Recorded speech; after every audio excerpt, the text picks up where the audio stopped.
Where's my phone? Okay. Gotta turn the volume down on my phone so I can access. Yep. Well, of course it's 0 views. I just started. Okay.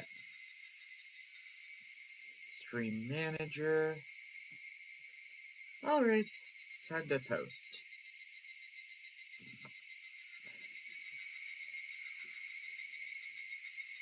I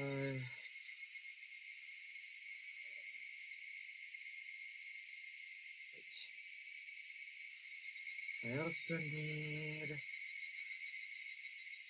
to grab the share, but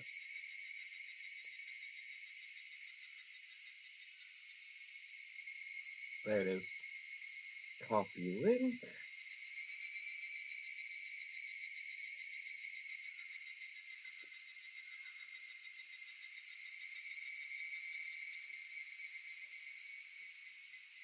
Hello, hello, people. Hopefully some people come trickling in. And now I will post on social media.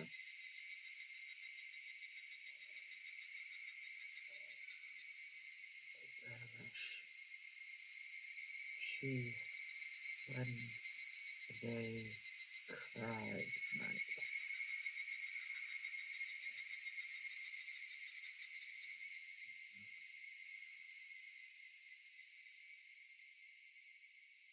Aced.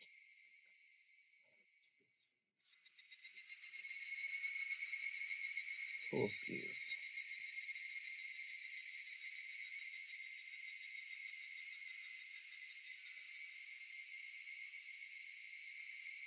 Okay.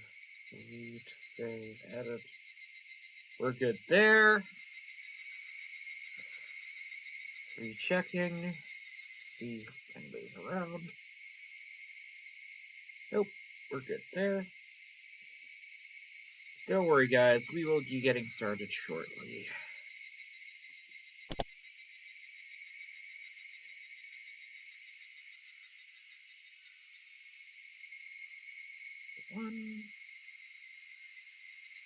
What I clicked though.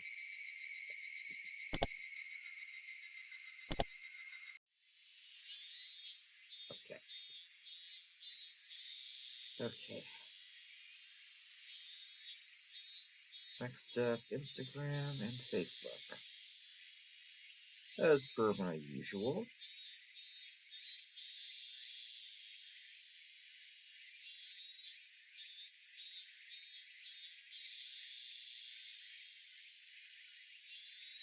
Okay, looks like we got a post again.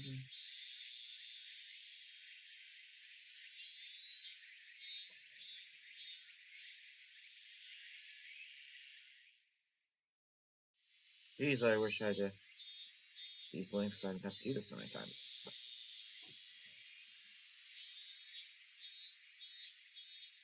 No.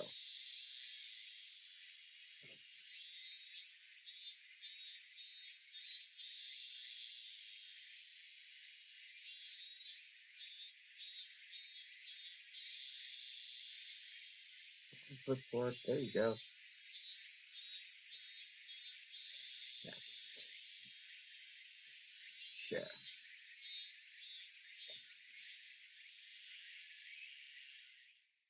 Okay.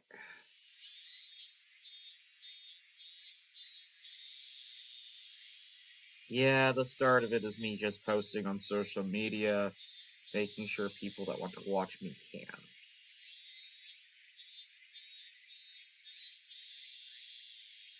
Post.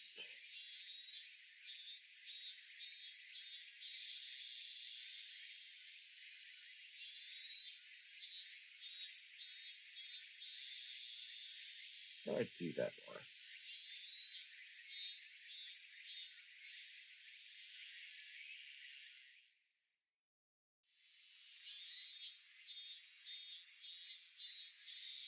Yeah, I'm just checking some things, guys. Not that there's anybody watching right now. Look at there.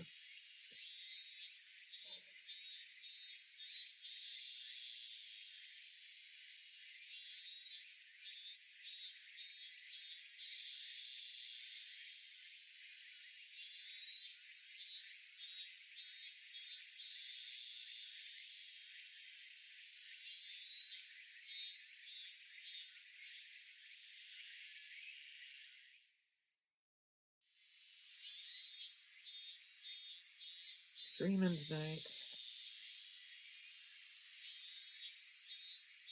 Higarshi.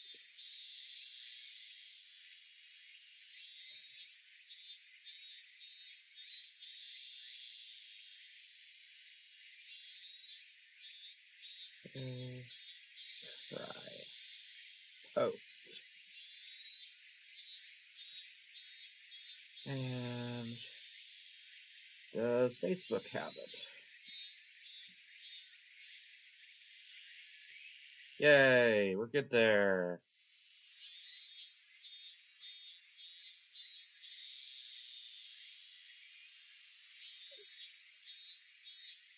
Yep. Human today.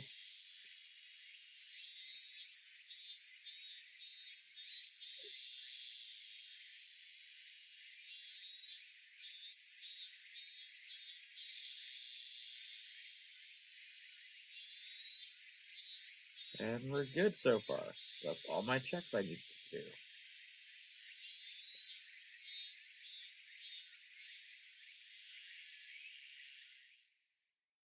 Okay. And that's all loaded.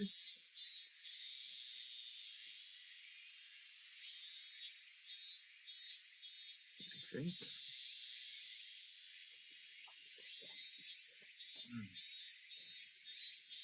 Okay. And we're golden.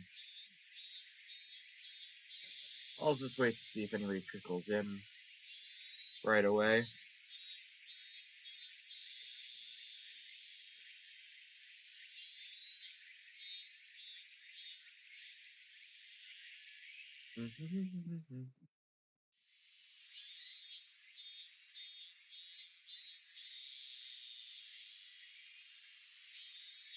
Wait a minute.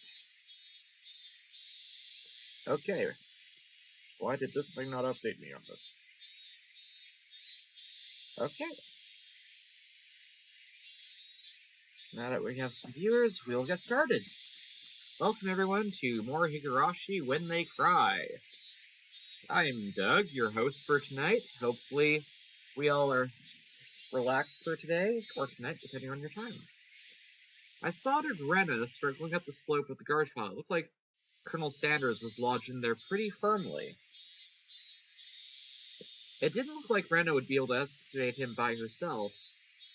Realizing that Tomitake wasn't around, I began climbing up the slope unsteadily. Hey Rena! Look like you're working up a sweat. How are you doing, Bam? What no?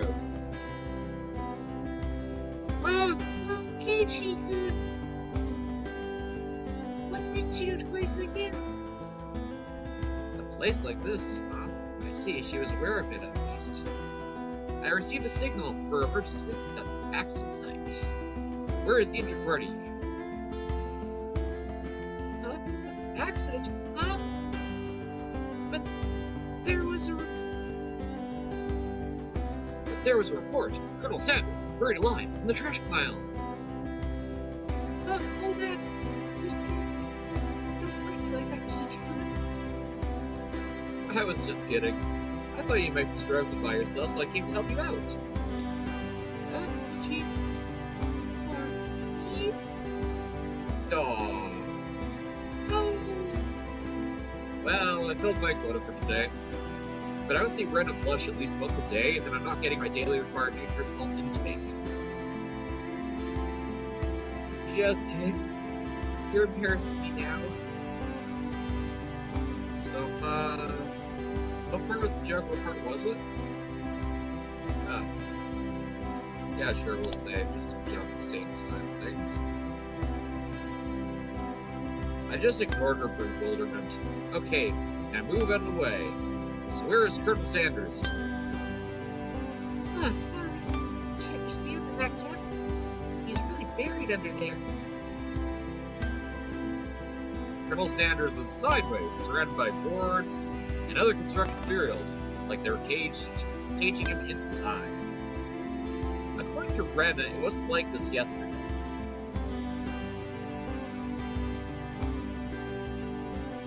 Okay, seems as though another illegal dumper came yesterday, dumped again, and now he's buried like this. You're trying to move this pile by yourself? With those scrawny arms? There's no way she should be able to do that with her slender arms. Yeah, good point there, Kichi, buddy. But Colonel Sanders is so cute! There's a chain on Colonel Sanders in the store. Just what the fish will take us on home. If Rena gave up on this Colonel Sanders, she'll probably start devising a plan to steal the one from the store. As Rena's guardian, I won't allow her to sully her hands with such a crime. Out of the way, I'll do it! Rena blushed again, but this time I left it alone. Oh, son of a gun.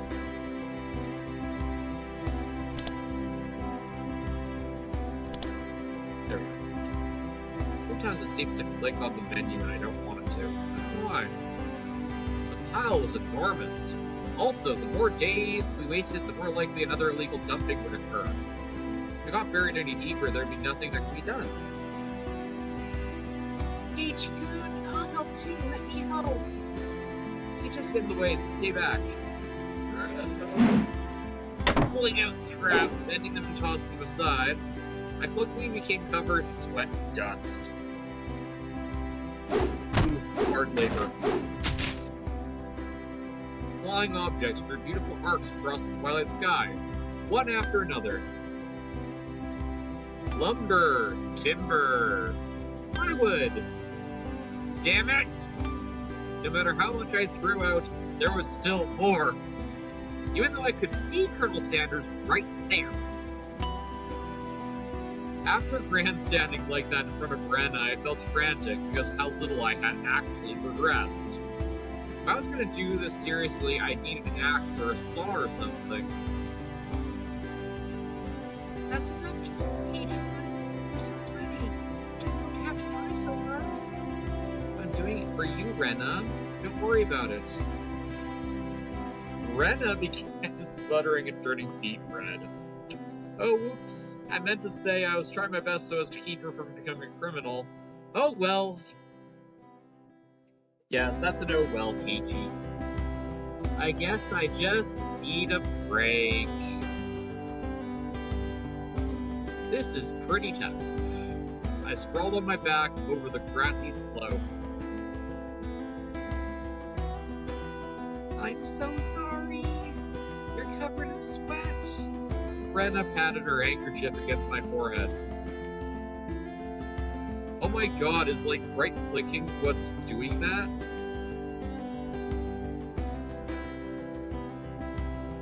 How did I make it go away before that? Oh well.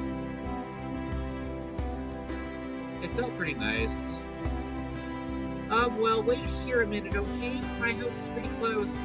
I'll bring you some barley tea, okay? Leaving the handkerchief on my forehead, Rena took off running. The cries of the Higarshi gently filled the air. After I was certain Rena was gone, I picked myself up and headed toward what I discovered earlier. That was a garbage pile of magazines and newspapers bound in twine.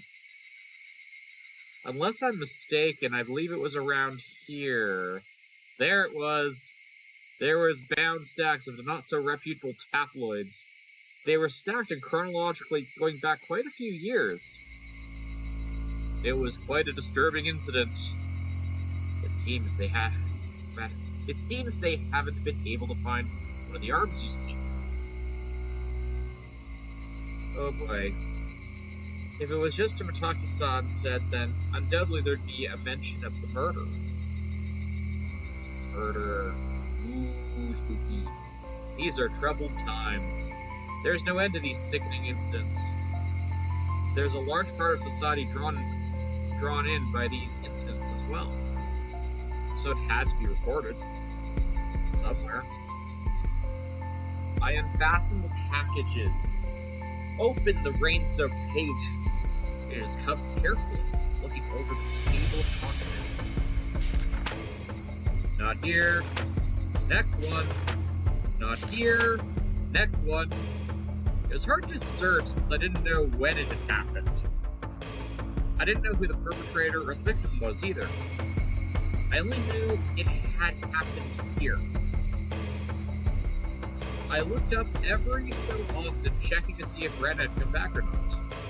I wouldn't want her to see me gawking at a dirty magazine, but it wasn't just that.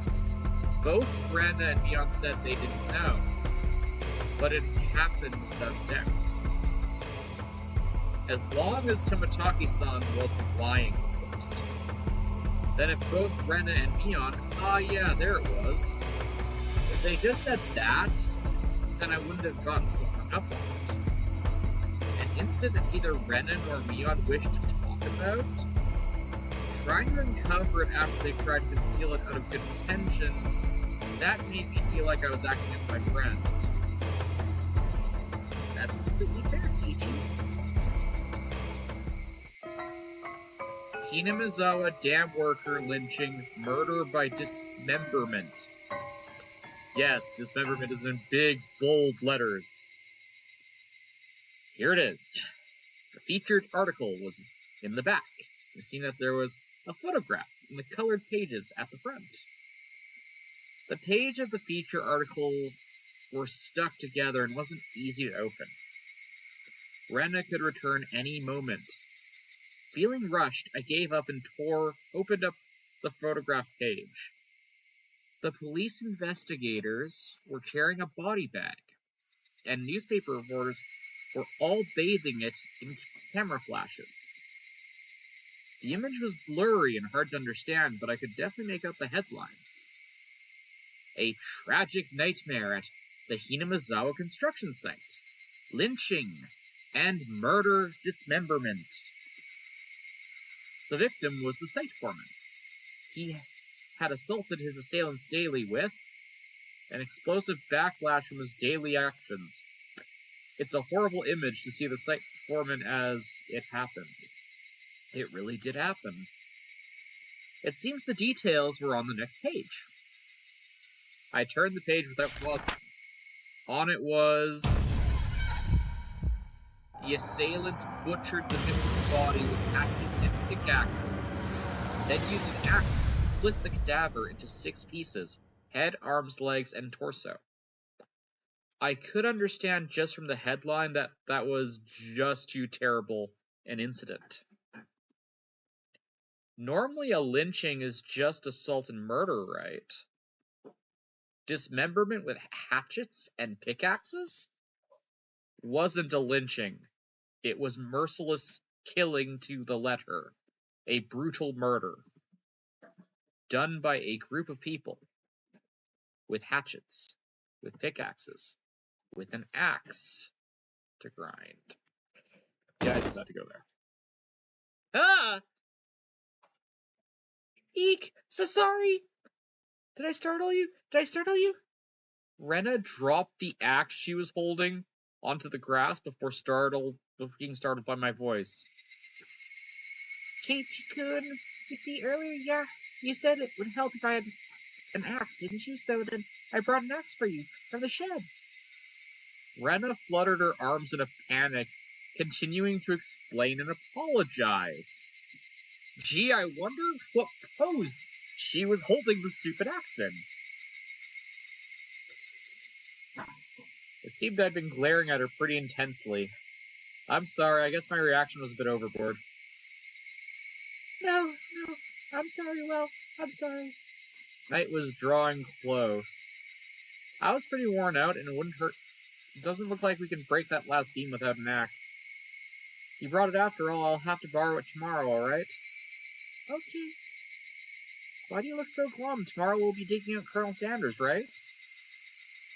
You're right, I really want to take Colonel Sanders home soon.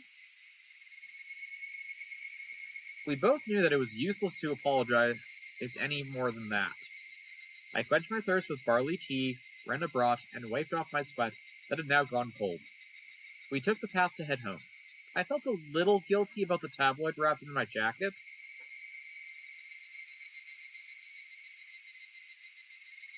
And now we have a scene transition.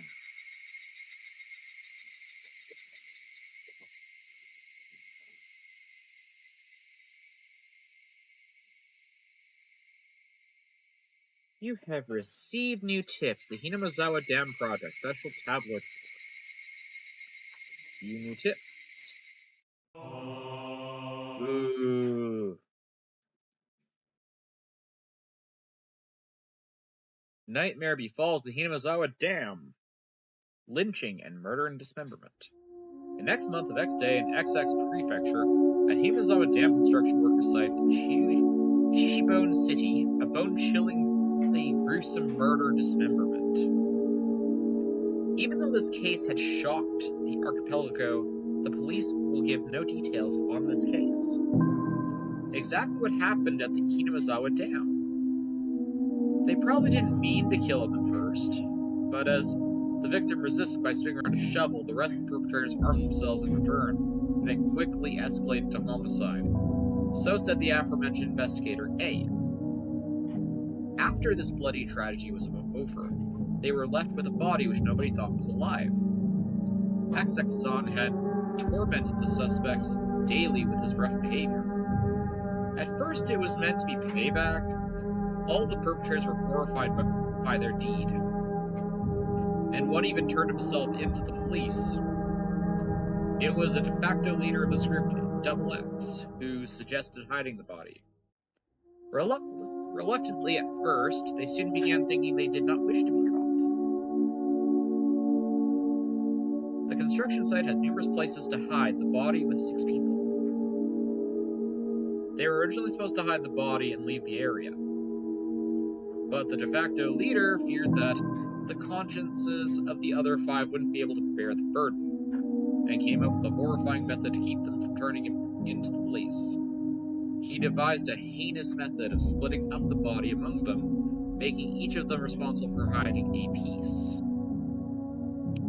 Double X had turned a simple manslaughter into a gruesome dismemberment, and forcefully involved each perpetrator in order to create a sense of unity between them.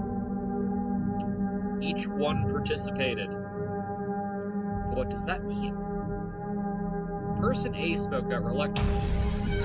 Double X had ordered each and every one of them to dissect the piece for themselves. They were hesitant at first, but nobody refused. In for a penny, in for a pound was what it meant. Thus, an unimaginable bloody ceremony began. The perpetrators wept and vomited as they performed the gruesome task. There was one person who stubbornly refused, but Double X threatened them, saying, "Nothing will change if someone else ends up dead." He gave up in his objections.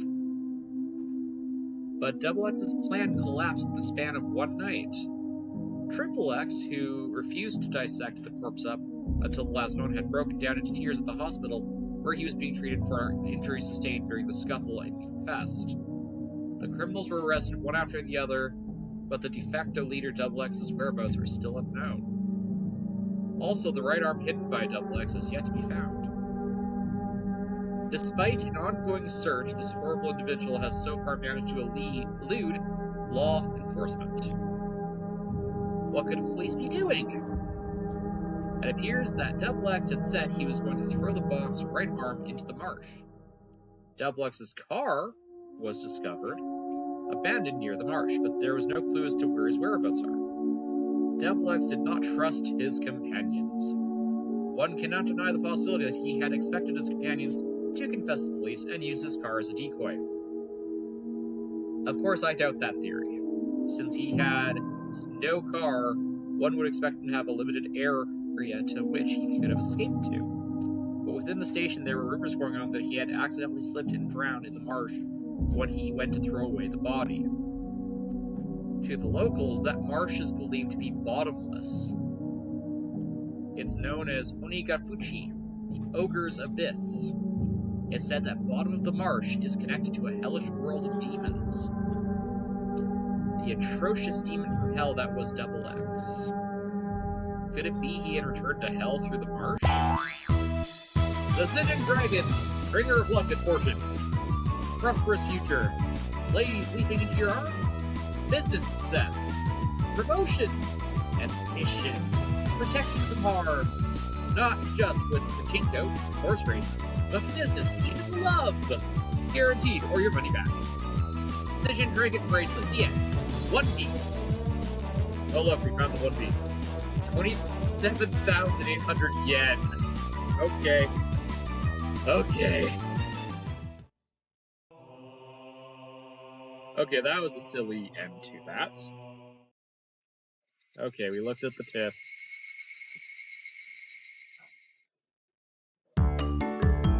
Okay, the music's upbeat again.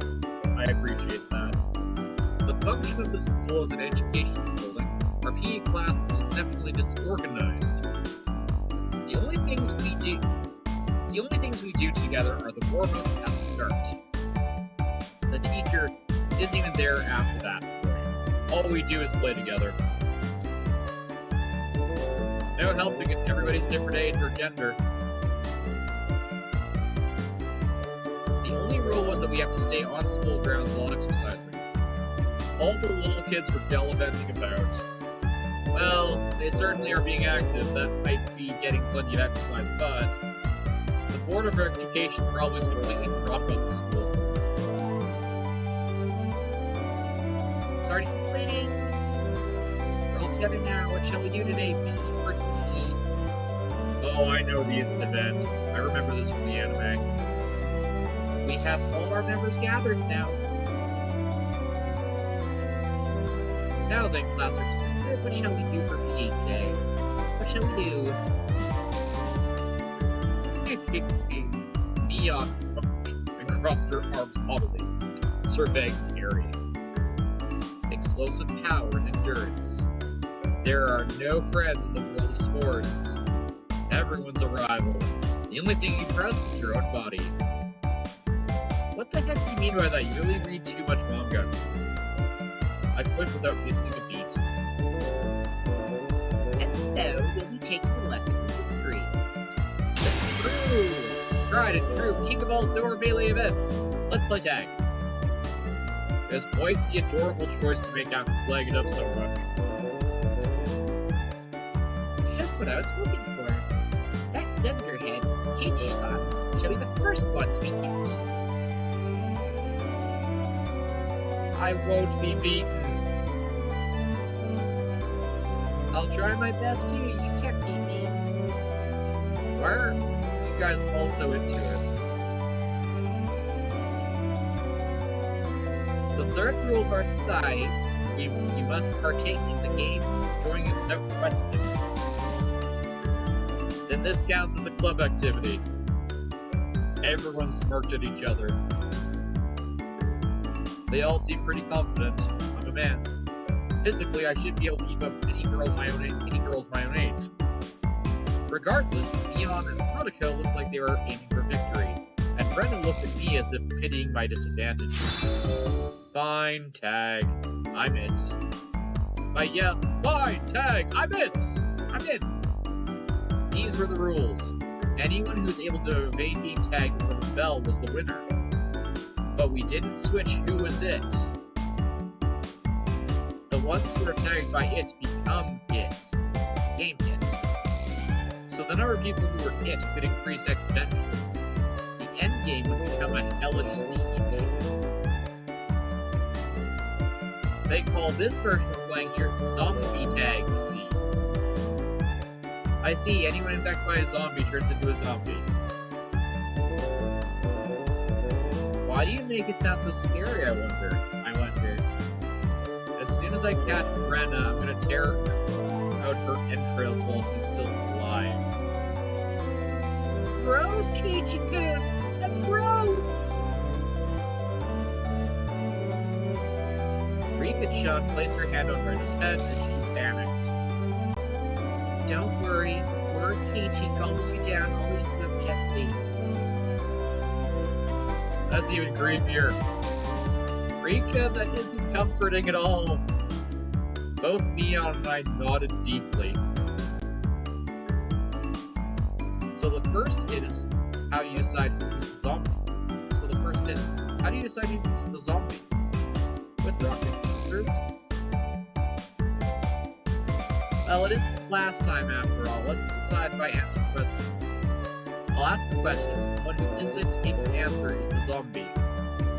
I have no idea which grade level they're coming from.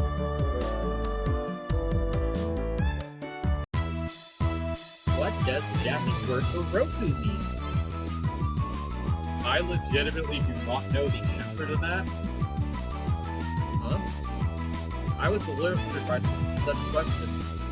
Mion repeated it. So you need to answer, what's Roku in English? It's 6. How about Katsushita? Socks. What about the third last letter of the alphabet? It's X. What does Sabatsu mean? Of course I know what that is. See? Sadako cut herself off before finishing the answer. I see, it's quite a weird question. You're an adult, aren't you? Of course you know what it is, right? I certainly do. Of course I know. I go and say it. That's no that. What does that mean exactly? Oh, such a good sexy. How cute. Don't take her home. It's a crime. If I didn't nip this in the bud, she really would have tried to take her home. Mion's pursuit was relentless, making Sadako stammer. Now then, go ahead and say it, nice and loudly. What does that mean? I do know. I do know that. That means a person, thing, idea, action, or event has been previously indicated in context. Huh? Ah. All of us were a bit surprised by Rika-chan's unexpected answer. I see, well that certainly is what that means. That could have been awkward. I wonder what I would have done in Sadako's position. I'd probably get ticked off and blurt the you-know-what at the top of my lungs. I wouldn't want you as an enemy, Mion Tsunazaki. Thank goodness you were born a girl. If you were a boy, I'd probably be a perverted asshole. It appears I have no choice. Unfortunately, I signed you, Jalsimaru of the zombie. Yay. I shall everyone. She seems like she's ready to go. All I must do is capture 100, correct? Subject skip numbers 120 to 100, so you can start chasing after you solve this problem. Well, okay, give her a simple one, okay? Give her a simple one, okay? 1/5 of the cake, 1/6 of the cake, and 1/7 of the cake are all on the plate. Oh no. There's no common denominators. Sadako grabs a stick in the panic and begins drawing a cake in fractions on the ground. If Sadako can eat one cake in 60 seconds, he's followed up with how many cakes are left on the plate. Just as I finished giving her the word problem, Mion shouted, "Ready, go!" On Mion's signal, everyone but Sadako scattered. I remember the anime of this part was particularly entertaining. That wasn't a problem at all, was it? Sadako was already lost the moment she started working out. She's eating it all, of course, but there's nothing left on the plate. Everyone dashed off in a direction they thought was best. Knowing the lay of the land, they probably had to right the best response. It was obvious I was at a disadvantage. At a time like this, it would have been more effective to go along with those training survival skills. Like Mion, for example. The fact I didn't realize at the start of the game probably hurt my chances. Glancing back over the school grounds, I saw Sadako was rising to start. She was really, really mad. She got tripped up on such a dumb question. I stood at one of the corners of the school. I had a clear sight line in two directions. Should probably have a good response time when these zombies started closing in. For the time being, I caught my breath and noticed that I was training to think during club activities yesterday. Now think calmly, KT Higarshi. If I was it, what would I do? Increase my numbers would be the shortcut to victory. Then go after the weakest player first, and obvious player on tap. Meaning me. Now then, where can KT-san possibly be? She can't let you escape. Of course, what would be the best method to track me down? Would Princess smell maybe some type of trail? If I could craftily hide my tracks, but there would be no trail for Sonic to follow. But I was no detective. Would I even be able to do that kind of thing in an amateur game like this? Tomita Okamura, have you seen KT-san recently? What the heck? Do zombies hunt their prey by asking nicely where they went? Tomita-kun and Okamura-kun pointed to the location where I was hiding. After confirming she was heading in this direction, I abandoned my position. It wasn't easy to hide myself with all those little kids running around as they pleased. It's becoming even more obvious that I was at a disadvantage from being familiar with the surroundings. That's how it was going to be. To confront this intelligence-gathering zombie, I just had to counter it in a simpler vein. I approached some girls playing ball. I'm sorry, can you relay this message? Tell him Sadako Mojo that her parents are at the gate, please. Message. Okay. I stopped the girls as they turned toward home. Wait, don't go yet. Also, take this one to Beyonce Zombie. Tell her teacher's calling her to the gate. I'm quite the schemer if I do say so myself. If things go well, then Sadako and Beyond will run into each other at the gate. It would put a disadvantage more people were hit, but this was Beyond we're talking about. She'd figure out a way to escape. But that was just fine, as long as it bought me more time.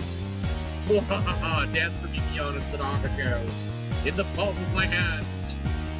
Having my fill of playing the content, I looked forward to a place to hide. If you think about it logically, I only bought myself a scant amount of time. And it might even come back to bite me.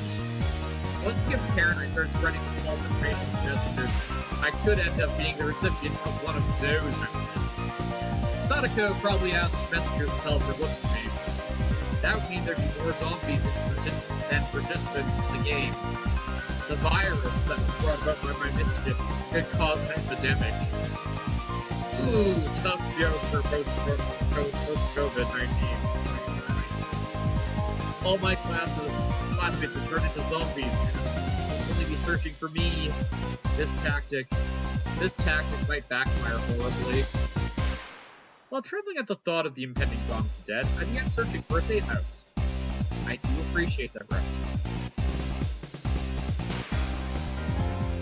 I found a shed by the incinerator behind the school. After climbing through, I held my breath. It wasn't a bad place to hold out. Not only did I have a good line of sight, but if necessary, I could jump off in 3 different directions to escape. It was getting rowdy down there.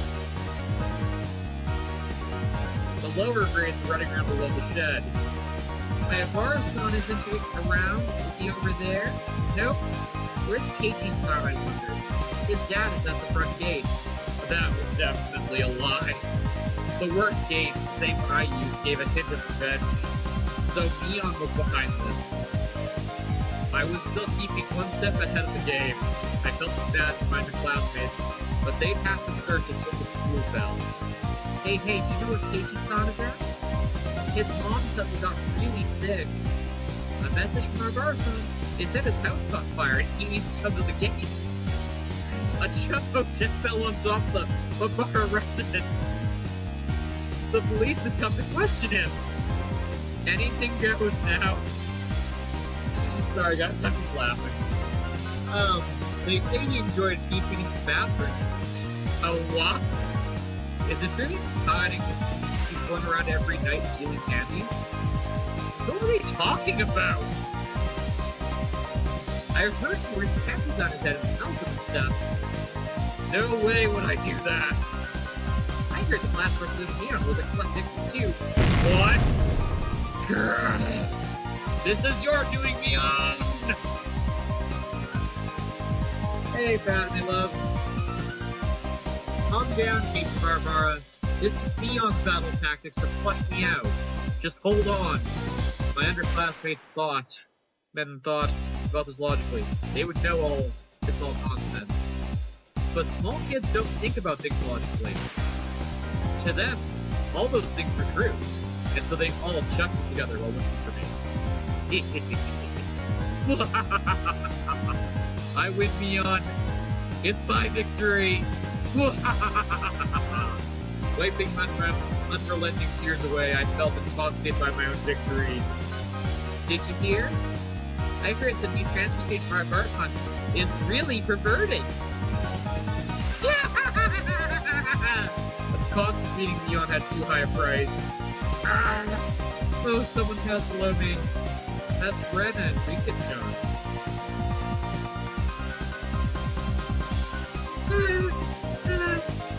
Rika-chan, you're still okay. I'm getting by somehow. It seems like Rika-chan is it as well. Neon?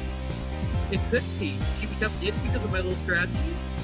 This confirmed that Neon was behind this relentless message war. Then this wasn't good.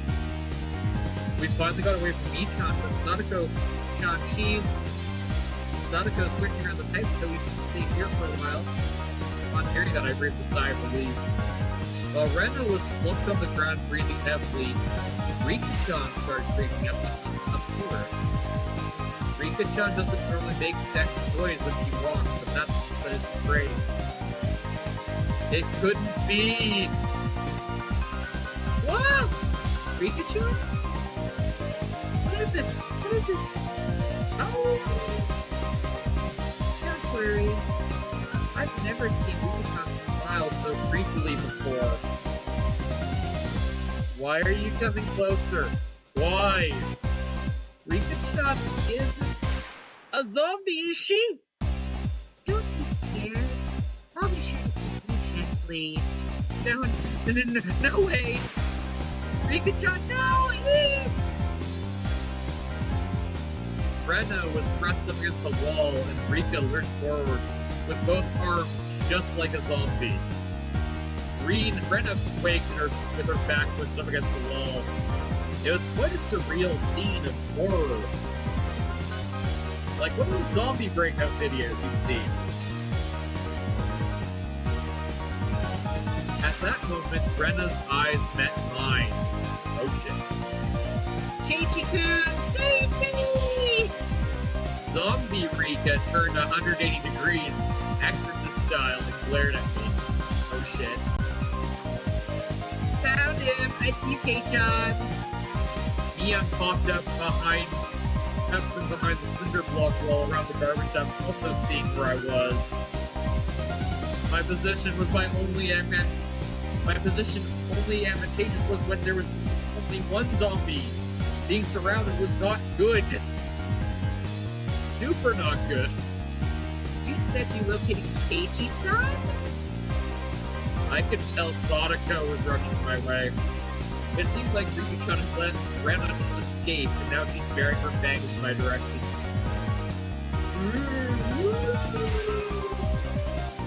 Come down, Kei-chan! Those three zombies circled the shed, moaning curses. You guys are scary! Too scary! I wonder how much Keiichi got to taste. Keiichi-san! Keiichi, I'm watching from one of us. Someone please save me. I saw Ren apologizing to me from across the schoolyard. And an apology. Sorry. Leaving me for dead. Ren. I leapt off the roof and gear slipped as I landed. Sadako and Rika jumped on top of me after straddling me to tickle me all over my body.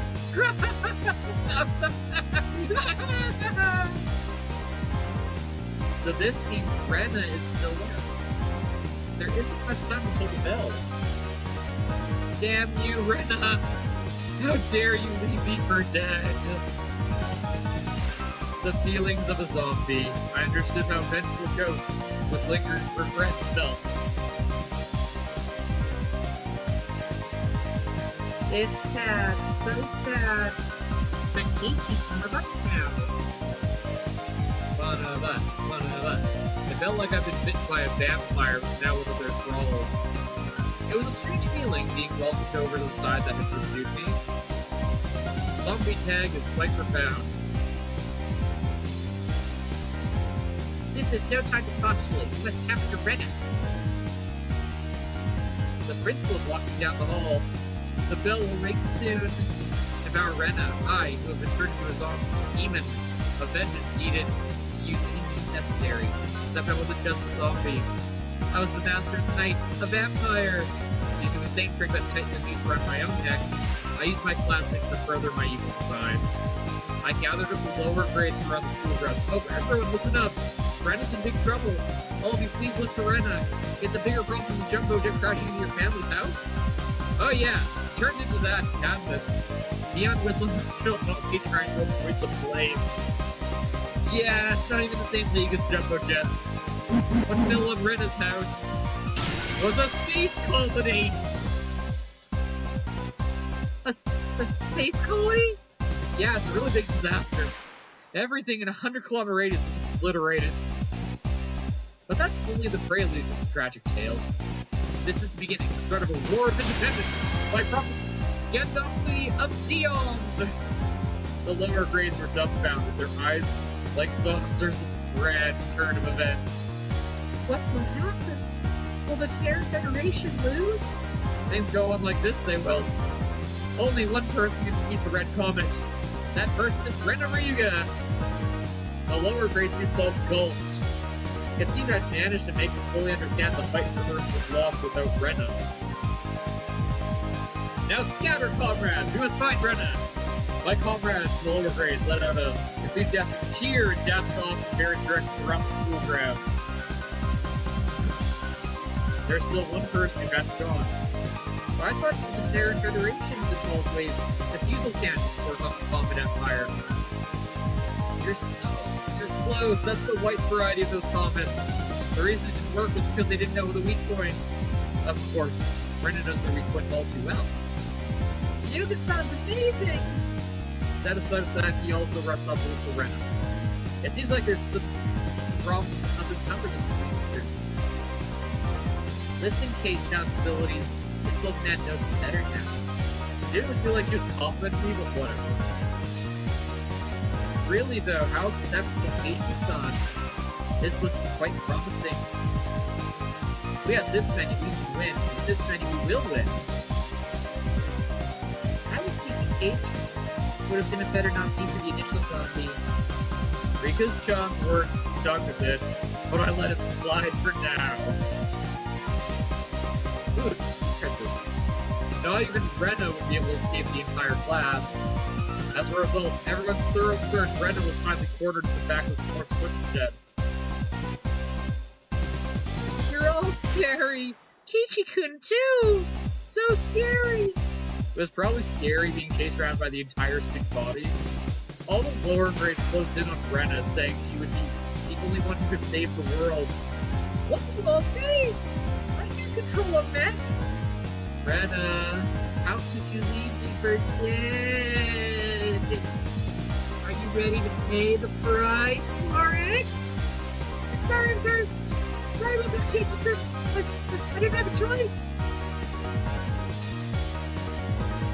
Do not resist. Let yourself be devoured. Let's all be together. Now, Rena, say your prayers. Rena stumbled onto the mat, trembling with tears in her eyes. I closed in. Associating the situation with a similar particular world one made my pulse quicken a little bit. Sadako and Rika-chan were both wiggling their fingers. They probably wanted to tickle Rena. Rena wanted no part of what she knew was about to happen and went stiff with fear. Hey, Kichi-kun, you wouldn't do these things like everyone else, would you? Would you? I wonder...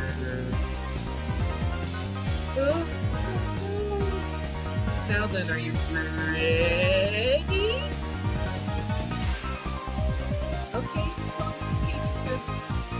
The May she made the resider's shelter fate made my heart skip a beat. I believe that Keiichi would won't do horrible things to me. Body won't move. That had to be some sort of anti-zombie mantra. The second my sense of reasoning chimed in, the beast inside me died instantly. There was the bell. Game over.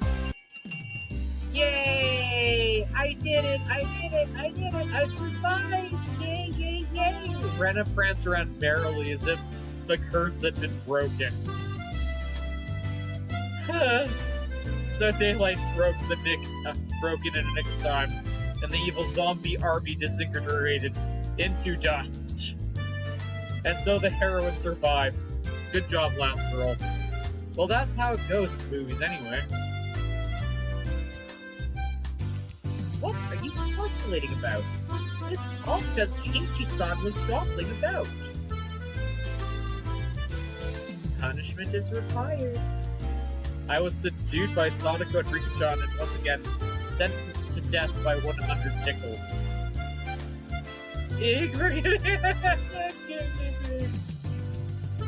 Then the award for surviving goes to Ren Ryuga and Mion Sonozaki. Yay! Wait, what? Huh? Keiichi wasn't a zombie? Only pretending to be one. They say you need to deceive your allies before you can deceive your enemies, you know. Mion, you little! Yeah. Hurry up and change already. Don't be late for the next class. Let go of me, Sadako! Rika-chan! Having had my fill of being terrified to my very core by club activities, I solemnly swore I would have Mion crying for mercy next time. And yes, the anime does do the scene justice. I can guarantee that.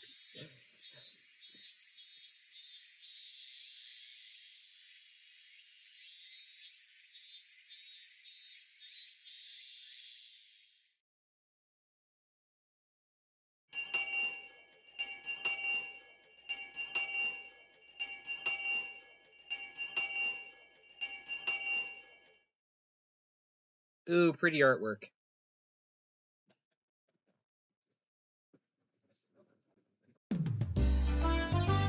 After arriving home, I quickly made preparations to head out once again. I had agreed to meet with Rena to dig Colonel Sanders out of that mountain of treasure before. Mom, do you have the work gloves? I need towels, and towels too. Aren't they in the shed out back? The towels are by the sink. Alright, now I'll be all ready. Looking at me, my mom stared quizzically. What's going on, Keiichi? Where are you headed in that getup? If they come to dump again illegally, he'll be buried completely, and it'll be impossible to dig him out. If that happens, Rena will undoubtedly go after Colonel Sanders in front of the fried chicken place in town. A bit of excavating, so my classmate doesn't become a criminal. Well, don't be out too late. I love that that's the excuse, and the mom doesn't even care. Mom returns to the kitchen with a puzzled expression still on her face. Okay, maybe she cares a little. Cutting through the woods and shortcuts to the dam site, I ran into something. Hey, it's Tsutaki-san. It was Tsutaki-san. Probably taking pictures of wild birds again with that precious camera of his. It couldn't be that all he took as pictures was there. I'm getting tongue-tied. It couldn't be that all he took pictures of was handsome young men in Twilight. Oh, I want to make a Twilight joke, but I can't think of one off the top of my head. Hey, long time no see. Keiichi, right? My true regards. I expelled the rude imagery from my head and greeted him without inciting anything. By the way, was that girl the acquaintance of yours? He was probably talking with Rena. I'm guessing, by the way, Tsutaki-san was shaken up. What was that all about? She was walking around with an axe. And she was laughing with a huge smile on her face. That was Rena, without a doubt. It was probably because she could take it home today, so she couldn't hide her excitement. I hit myself because I thought it might be dangerous. Should I call the cops to be safe? Well, it certainly would be quite the spectacle for a girl of her age to run around with an axe. Tomotaki-san's reaction was the epitome of general reason. It's fine, just leave her be. She's just wandering around looking for more victims. Tomotaki-san was alarmed by my crass response. Well, it probably was hard for normal people to understand her. I'll just toss a bunch of BS out there. If you were killed out there, she'd probably be one to do it. Try not to snoop too much around here. With a condescending smirk, I started off in the direction of the dam site, where Rena was waiting. Before I got too far, Tomotaki-san probably called out to me. Ichikun, is that to be a warning for outsiders like me? I didn't mean it that seriously. I did try to make it obvious, but... I'll try my best to be careful. Leaving only those words behind, Tomotaki-san turned around and left. I didn't really mean to call him an outsider. I wasn't really implying anything when I said that.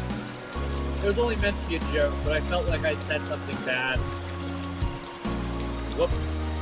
Hold on.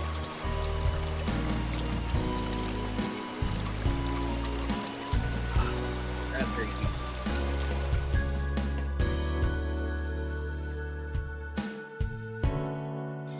Ichikun! I was waiting for you. Let's try our best today. I understood what Tomotaki-san was trying to say.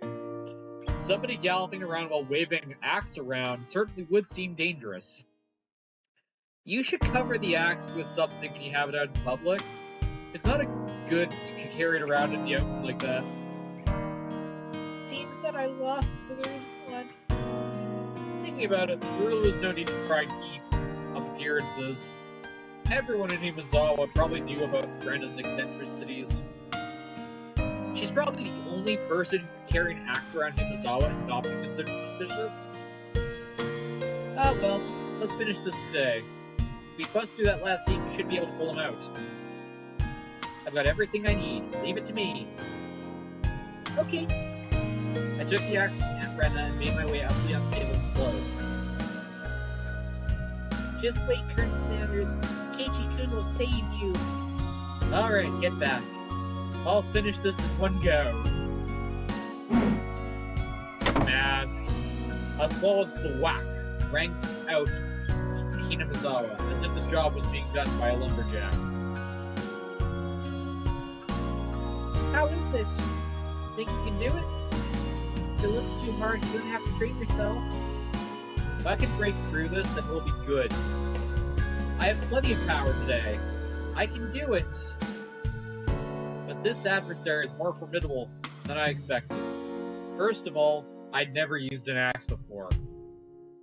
During a school camping trip, I had wanted to split the wood, but I lost it rock, paper, scissors and wasn't able to do it. Because the spot where I was standing was so unstable, I soon became tired. I decided to take a break.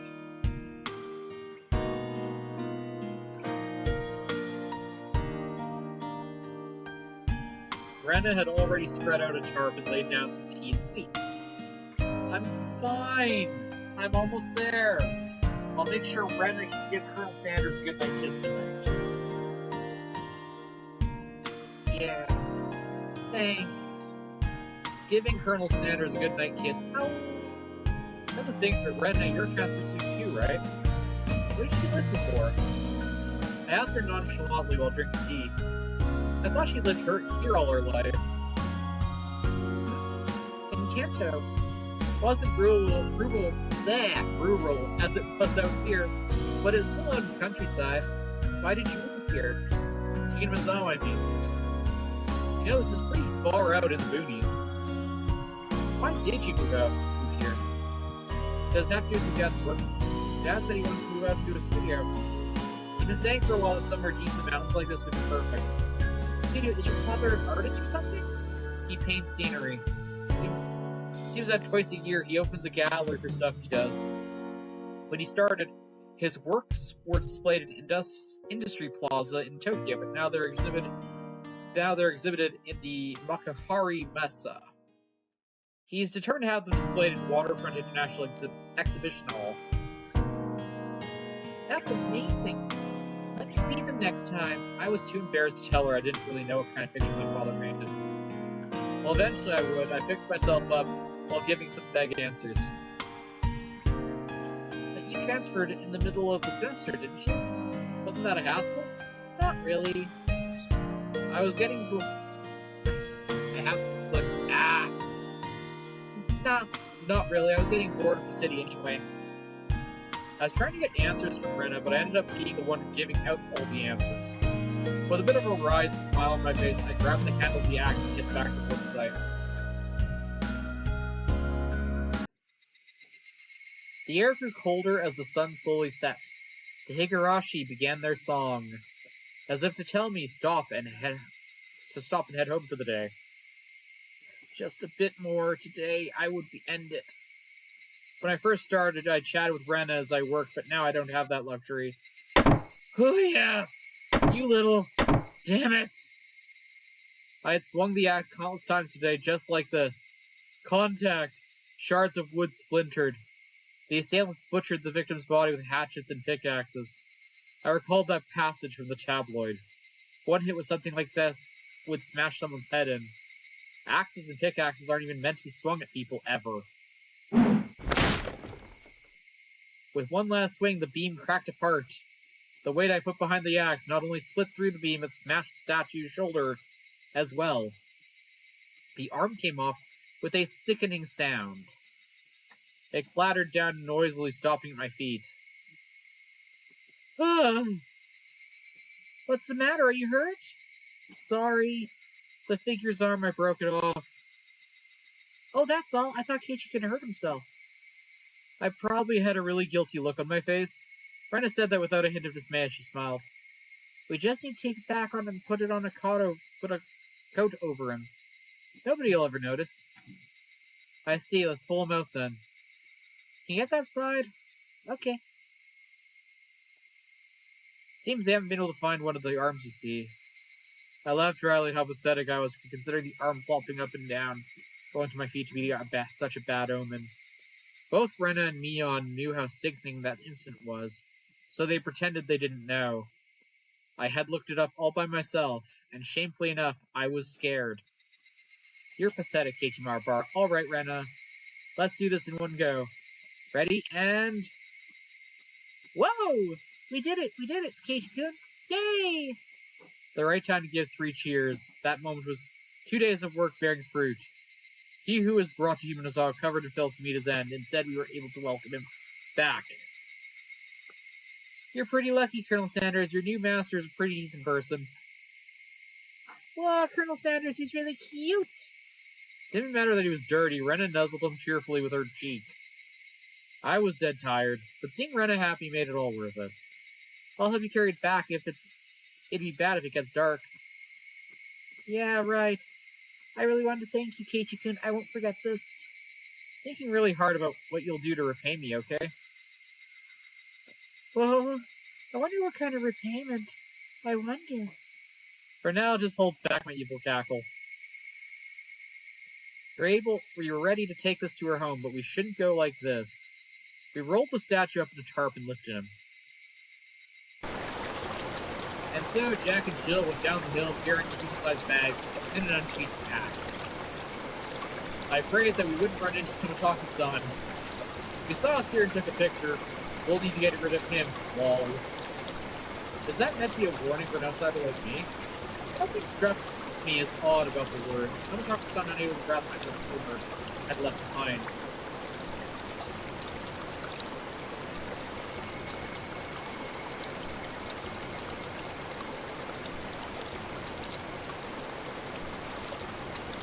Yay, see change.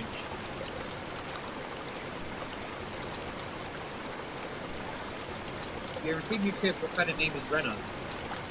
Oh! Few new tips. Okay, let's see what this one is. Rena's not here. Do you know where she is, Keiichi? Huh? She was just there, actually. Hey, Mion, where did Rena go? Rena? Didn't she go to the bathroom? She did say she was having a bowel troubles lately. I hadn't heard anything about that. Sadako, do you know where Rena went? Rena, you see? I just passed her in the hallway. Rena has class duties today.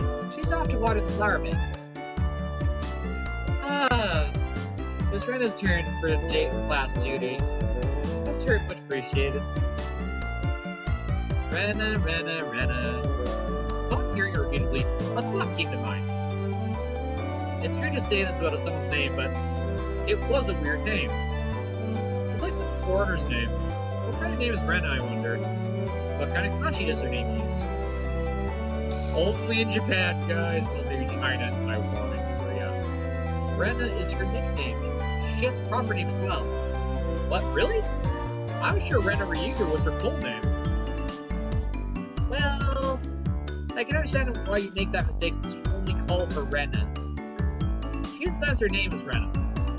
It's like her real name in school. I wonder what her real name is. I'll ask her when she comes back. Sadako and Rika look at each other. You don't need to ask me. I'll tell you what it is.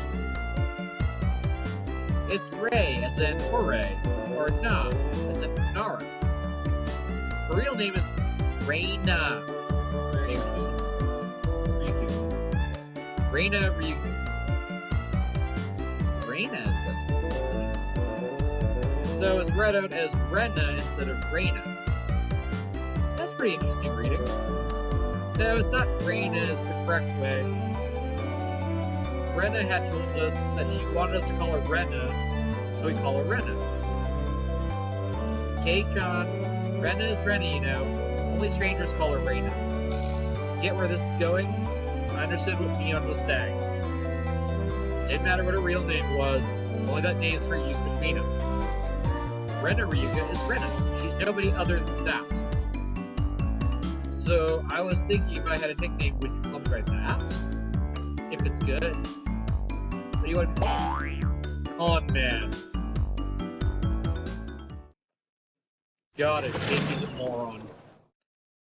Rena then came back into the classroom. One of the juniors near the door told Rena people were looking for her. What's this now? Who's looking for me, I wonder? Seeing that both Mion and I sneered. Bailiff Ryuga just show herself. Con man, you're quite sinister. Whoa. What is this? Keiichi-kun and Bichan are evil bailiffs? A con man? Damn you, Renanasu. Oh god, that is a tongue twister. Damn you, Renanosuke Ryuga. Today doth be when thou meetest thy maker. Have at thee. What? Sukan, Haku-san, show them what for. Aye, sir. I expect my fee will be paid to my Swiss bank account. Since coming to this, we have no choice left. Just a grand battle of 5 people. Whoa, those were big clashes. Rena's fierce punches exploded in proper time to take out the seal. The evil that was beyond myself was vanquished in the end. I do hope Rena does go on a journey to make the world a better place. How about heading to Nagata-chao? My destination is decided by where the cube stuff gathers. The toll of the bell signaled the break time was over. Come on, Keiichi-kun, Bichan. The teacher's coming. I took Rena's hand and stood up. It was just as the teacher had entered the classroom. Just one more hour. Man, oh man, gotta buckle down for this one. I love these side story ones. They're great. And now we will frickin' save again. Hey, we're done chapter 4. Yay.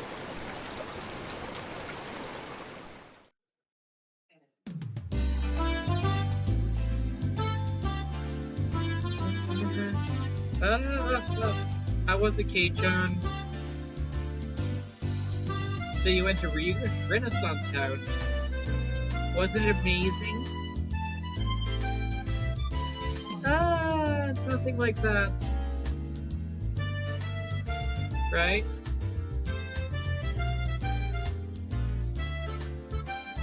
Unlike my house, Ryuga's residence wasn't newly constructed, it had been renovated from a pre-existing building. While the house itself was fine, the problem was the yard. There, it was crammed with rows upon rows of oddities. They were all the same as Colonel Sanders' stuff you'd seen while walking around town. The cake shop mascot, Little Licky. The Totalemon in front of the pharmacy. She even had the amazing flying elephant at the top of the department store. I agree with you, those are cute, but why the mailbox? Won't she get in trouble for that one? But how so cute! She must have had that thought about it because her face was filled with delight. So the bigger the better, just as long as it's big. And her room displays the smaller ones. I had a chance to see them before. And cute kids like Rika-chan are locked away in the basement. Yep, I'll keep anything. How cute! So she takes anything she likes back to her desk. No ill will intended. Hey, Rena, you know about the Statue of Liberty in New York, right? Is that cute? Yeah, cute! I want it! The U.S. should probably come up with some countermeasure ASAP. If not, the Statue of Liberty really will take a trip to Hinamizawa in a not-so-distant future.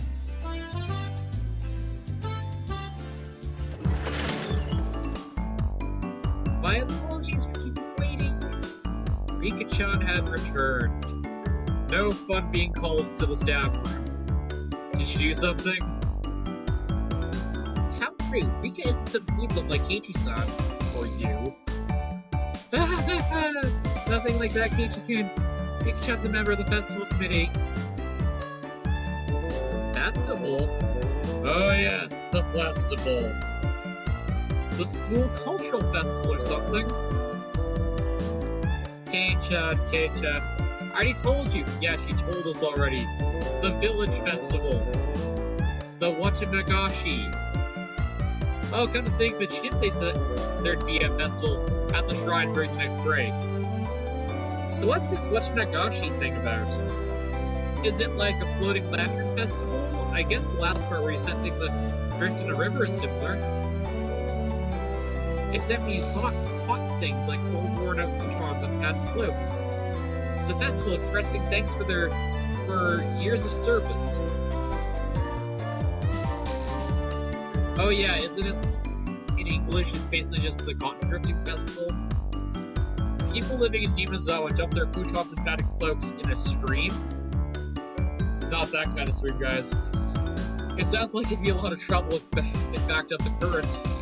Maybe we should drop some fish in and have a fish wrangling competition. Skewer them, sprinkle a little salt. Oh man, I could smell it already. That's just summer camp. I never anticipated how destitute Keiichi-san's imaginative capabilities would be. In fact, they would be. Oh, how could you tell I was thinking something silly? It was written all over your face. What sort of face could have I expressed with what I'd imagined just now? Rena demonstrated it for me. I see. No argument here.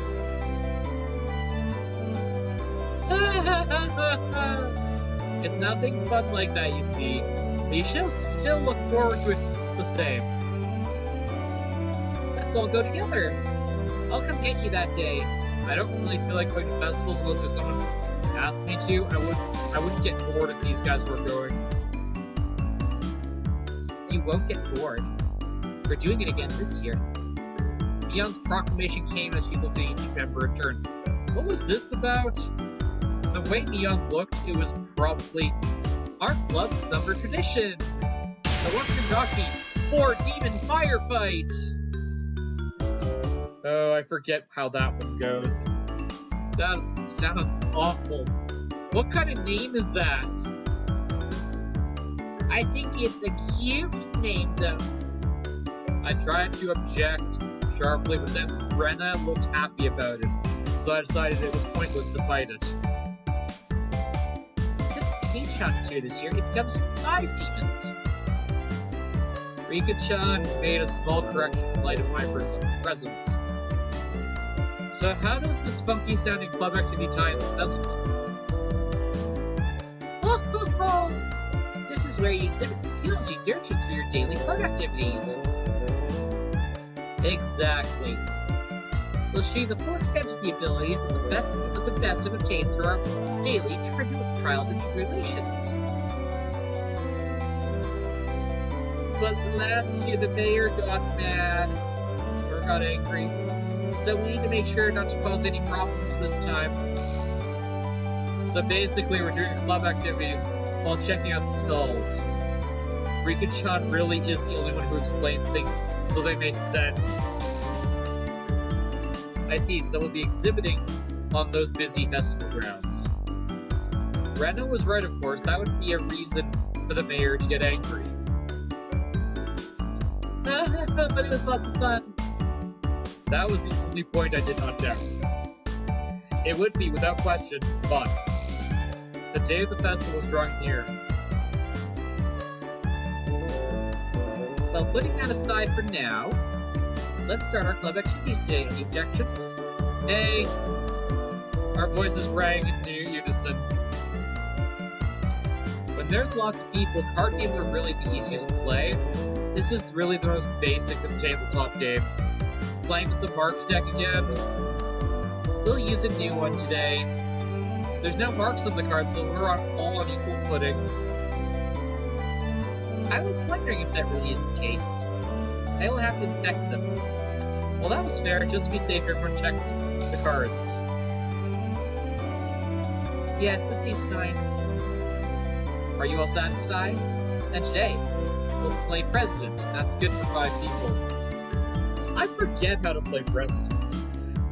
Another standard card game. First one to get rid of all their cards wins. Well, I remember that part. The basic rule is play a better card than the one before. You can play straights and pairs. There are various techniques that improve the games like reversals. But that's just because it's such a well-known game, there are lots of house rules for it as well. The name, for example. In my hometown, we called it Millionaire. I'd like to go over some of the details. Hello, Gracie. Hello, my cousin cat.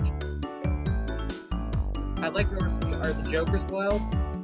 We make a reversal of 3 threes. No Jokers. 2 is the highest. You can reverse a reversal. You can only make a reversal of the 4 of kind, not 3. Yes, this is my kitty Gracie. Also, do you know how the peasant sets a good card to the president? None of that. While I was confirming the familiar rules, Sonico looked over me cautiously. I probably should have tried to look like more of an amateur. I was pretty used to this game. It's present and it's with a new deck. Today I might even be able to win. I had the gist of the rules now, but that wasn't everything, was it?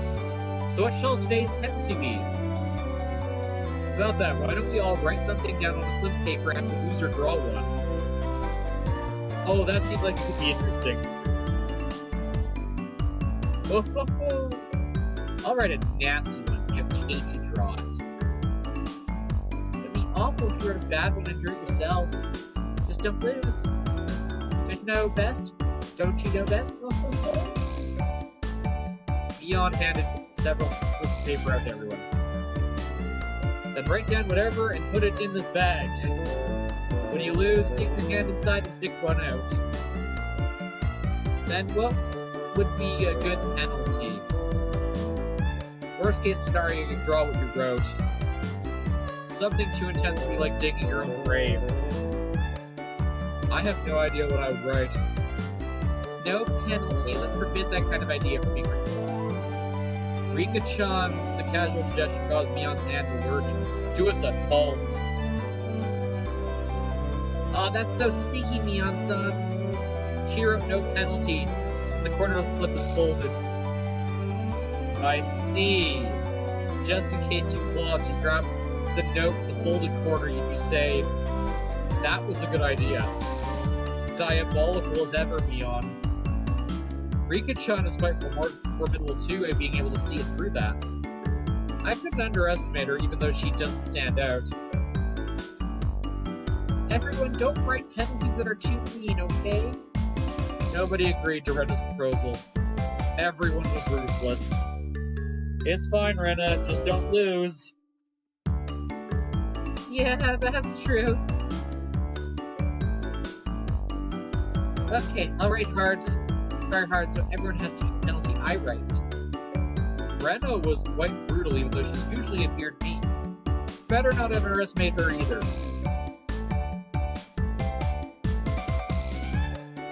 I agree with that. I'm very curious with Rena's penalties in particular. Everyone's penalties are scary. I didn't know what Rika-chan's penalty would be like. Basically, you can't afford to lose this game. Everyone here ready? We all nodded determinedly, having confirmed Mion dealt out the cards. Finally, the battle begins. I had a decent starting hand. Card after card was played in the middle. No needing Mion to tell them both Rika-chan and Sadako played their hands without hesitation. Oh, Rena, when I paused the thing, I knew that Rena genuinely could make up her mind, but I was different. I was like a shark stalking its prey, just waiting for the right time to strike. Huh? Will this work? Then I'll play this 3 and I'm out. 9? Nobody? 8, 7? I'm out. 5 and 5? I'm out. Then I'll describe this last one and I'm out. Ugh, I missed my chance. The loser of the first round was all people Mion. And now I was certain. Today I could win. Now then. Mi-chan pulled out one of the slips, okay? Mion accepted her defeat and scrounged around inside the bag and pulled out one piece of paper. What? Who did this? Who wrote this? Mion quivered and shrieked. What is it? What is it? Oh! Rena was also surprised when she peeked at it. What kind of terrible thing was written on it? Hit the principal on the head. Hey, wait. How is this bad? Keiichi-san, do you not understand? The principal is balding and ashamed of it. Sadako yelled with a serious look on her face. But she wasn't as loud as Mion's shriek. What could it be? The principal is a martial arts master. He boasts about traveling the world perfecting his skills when he was younger. He switched to teaching after seeing the poorer state of the education in Japan after the war. He was inhuman. Pet that guy's head? As club president, there's no way I can set a bad example by refusing. Phew. Oh yeah! She bellows out a yell as she dancers off down the hallway. Would it have been easier just to sneak out quietly and try to do things without making a fuss? Probably impossible. They say you used to hunt sea slugs by sensing their presence. I could do nothing but wait with bated breath. Honestly, I would have chased after her to see if something happened. Kerpow! A rumble shook the classroom. That's the Princess Ariel book opener! Well, I am not reading all that out loud, I'm sorry. There you go. Following the launch, or with a jab, pierce, strong pierce combo. He's even using met. That's not met meteor, that's met meter. From how it's down, the principal's jumping pierce sounds like a multi-hit combo. I don't want to know. I don't want to know. Nothing I could do now except stay calm. I understood now why there were no delinquents at the school. After a few moments of silence, Mion slumped back to us. Petted. Is that good enough? Mion said before collapsing. Poor Mion. She's alive, at least. Now we can continue the game. Monster. I was amazed that the person who made the club activities like these could say that. But now, the worst penalty's gone, right? Right? Rena trying to lighten the mood was only met with Neon's malicious grin. She was serious now. I'm not holding back anymore. You'll all get yours.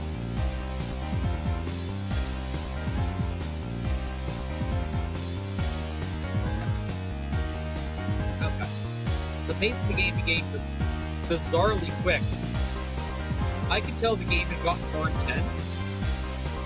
Ace, 3, 4, 5, I'm out! I'm out as well. Hey, I'm out too. 3, I'm out too. I'm out. 8, I lost! And the heavens chose to vanquish Rena. What kind of penalty, I wonder? What kind of penalty, I wonder? It wasn't exactly hard for her to be worried. Just thinking of the level of difficulty of Neon's penalty still made me quiver. And so the penalty she drew with the trembling fingers was... The heck was this? Speak like a maid. What is this? This one. What do I need to do? So basically, it means you have to use the same expressions as a maid. Okay. Master? It hit me like a ton of bricks. I had no idea who wrote that penalty, but she was awesome. Then, Rena, can you shuffle the cards and deal? Yes, Master. Oh, I could just die now. Anyway, let's continue. Right, Rena? Yes, Master. The eagerness in which I was goading Rena into addressing his master was downright impressive, if I do say so myself. Oh yeah! I won't lose anymore, I'm out. I shan't lose either. I'm out. Then with that, I'm out too. I can't believe it. Is Rena's loss again? Rena again, what kind of penalty will it be this time? I was delighted by a mysterious sense of anticipation. Just make note, this was conviction. Remove one piece of clothing from the top and bottom halves of your body. That's just decent. Who could have written this?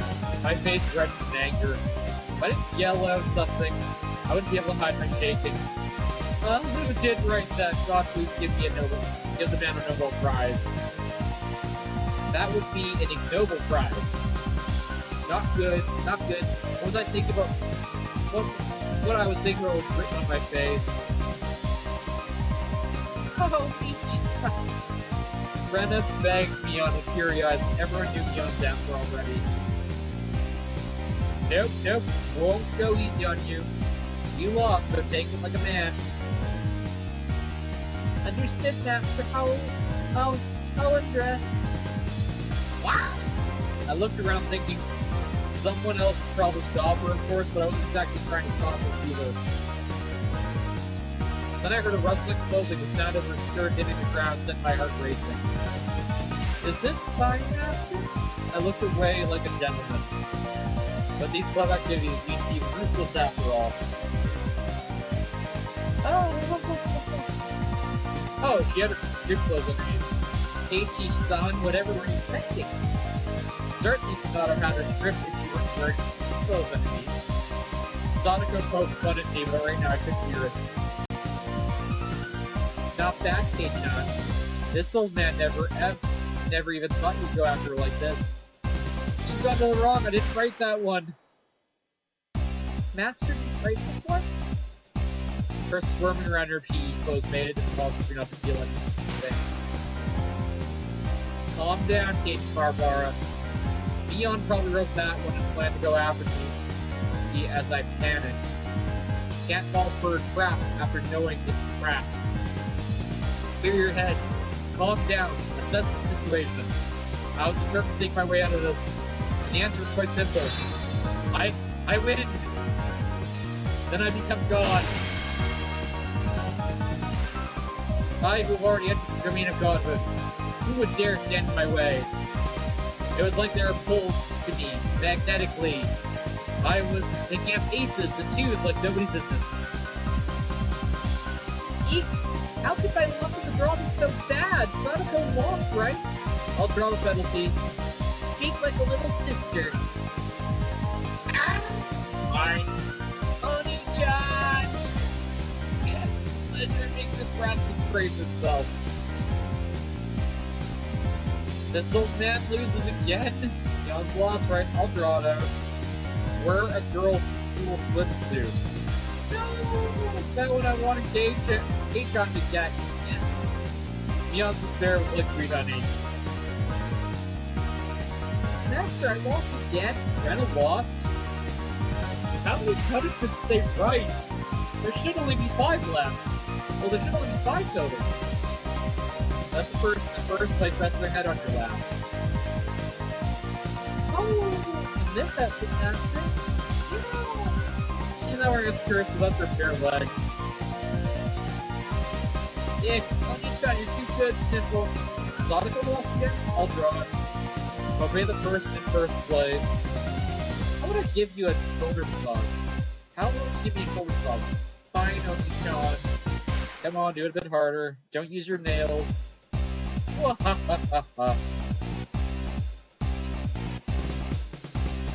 transformed into an evil dictator and couldn't be doing any better. It felt like I could control how the cards played with my mind, even as I pursued security just by willing it. By the time I realized it, I'd already assembled a harem. I was laughing haughtily as I rested my head on Rena, who was now a bloomer-clad maid. Sadako was wearing a collar, taking on the little sister properties. Neon was standing for wearing a school swimsuit. The Tiny Master's overall victory, isn't it? Eek, please refrain from moving your head so much. I began to think, why does this man have no end to his desires? How far was your war in his callous dreams? What is it, Keiichi? I'm sad by the thought of a man not having no end to his desires. That was it. Rika-chan had been first, but she continued to escape being last. Keiichi is quite greedy. It said you should know when enough's enough. I know that very well. But how say it? I feel like I wouldn't mind if I died now. Eek! Master, please refrain from moving your head around. Eek! Say you might die. Then that could be arranged. Rika-chan said it in such a calm manner, with a teary tone. This is undoubtedly a declaration of war. Go, Rika-chan, take him out. Jeez, they didn't even add the collar to it. Defeat the Archdevil of Perversion. I might not be able to win, but I'll beat him. Such stoicism for this little girl who's always hidden away in Sadako's shadow. It's probably rude enough to meet her head on. I shall face you myself, little one. I saw Neon swap a few cards with Rika-chan in the game, but I pretended not to see it. You believe you can defeat Keiichi-sama with just that? 2. Ace, ace, ace. 8, 8, 8, 8, 8. Reversal. Everyone looked over at me, I was still brimming with confidence. Whoa! 4 of them have allied against me, that's it, they're making me laugh. That was good. Reversal, reversal. What? How could such a thing be? Sadako just let out a shriek. Whoa, you simpletons. Losing all of her cards before calling the reversal left Rika with no actual good cards. She was defeated soon after. I lost! Finally you fall into my clutches. Now I'll pick one out. Wear cat ears, a bell collar, and a tail.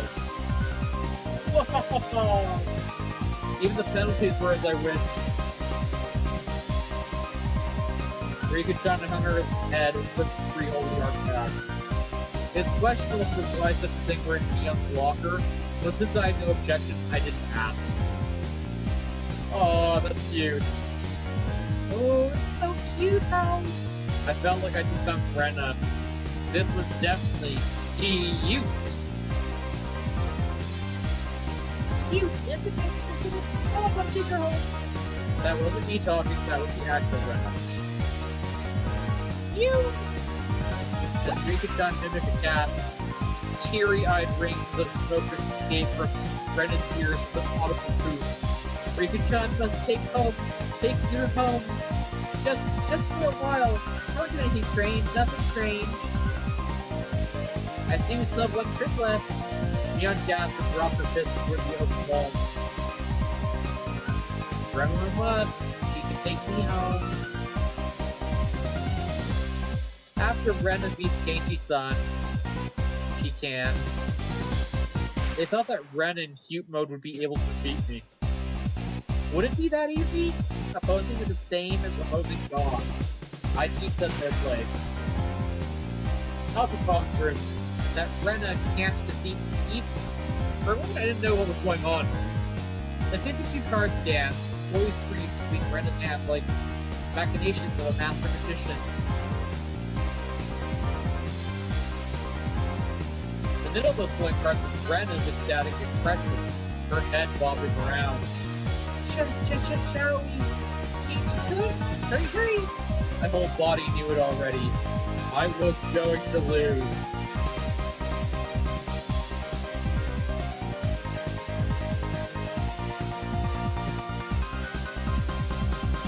No play? Ah, screw it, I'll drop the save.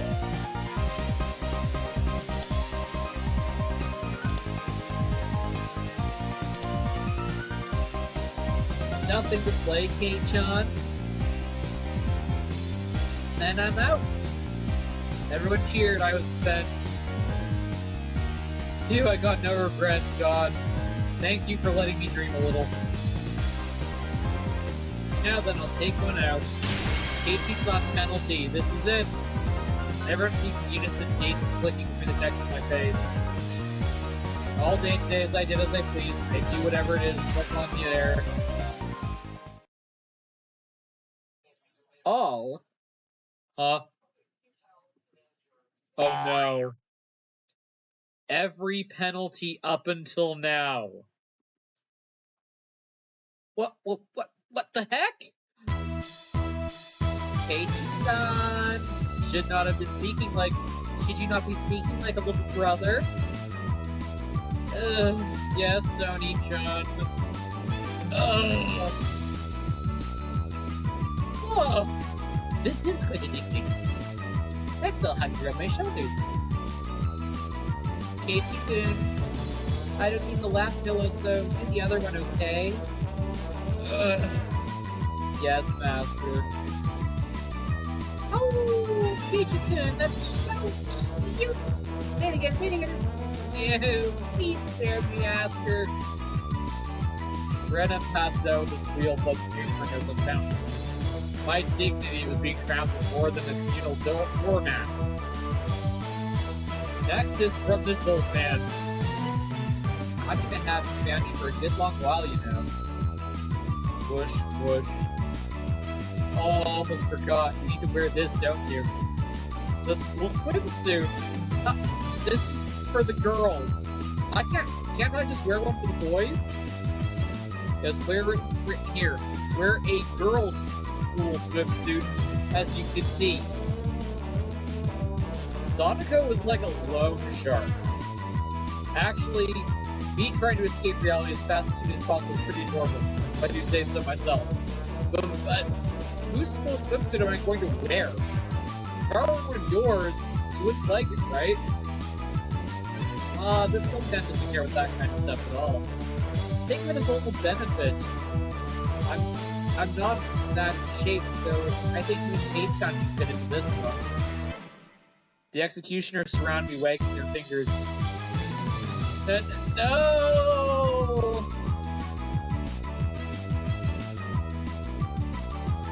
My first thought, it's tight around the waist. Second thought, the chest area was pretty loose. Third thought, the crotch area was full. Higarshi keeps bending forward. You'll be ready after ringing the cat ears and bell and tail. Kei-chan, I want to look in the mirror. It's amazing, really. It's probably the best if you look. The stern scientific calculated nature mixed in with her fascination made Neon very scary. I'd like to respectfully decline, Master. Your ensemble is complete. If only we could send you home dressed like that. That is enough. I'll change and... While I was saying that, Neon placed her hands on my shoulder, and Rika slipped up behind me without a sound. Not yet, Keiichi. There's still the first penalty left. In this getup?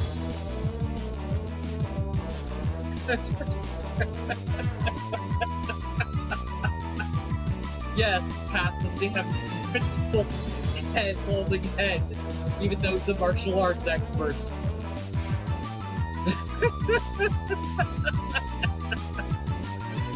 Oh, Rika-chan patted my hat without saying a word.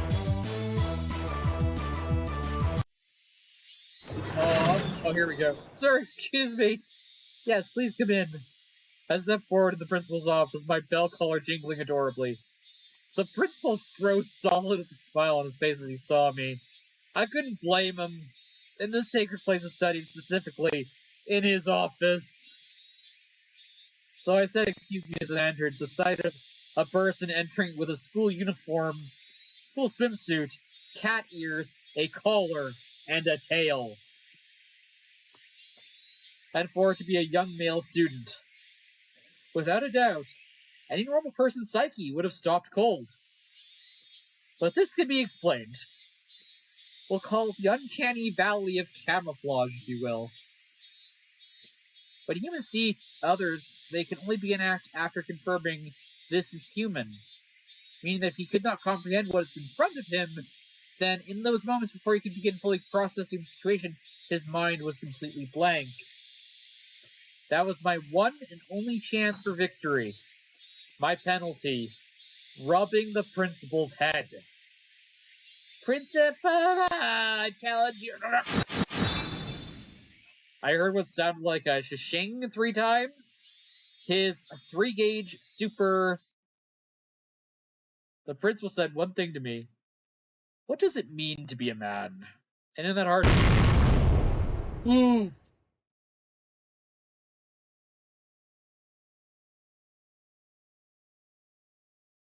That tremor resounded throughout the Hinamizawan twilight.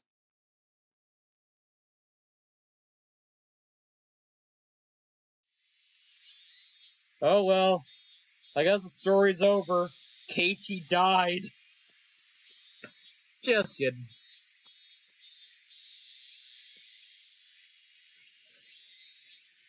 That's later.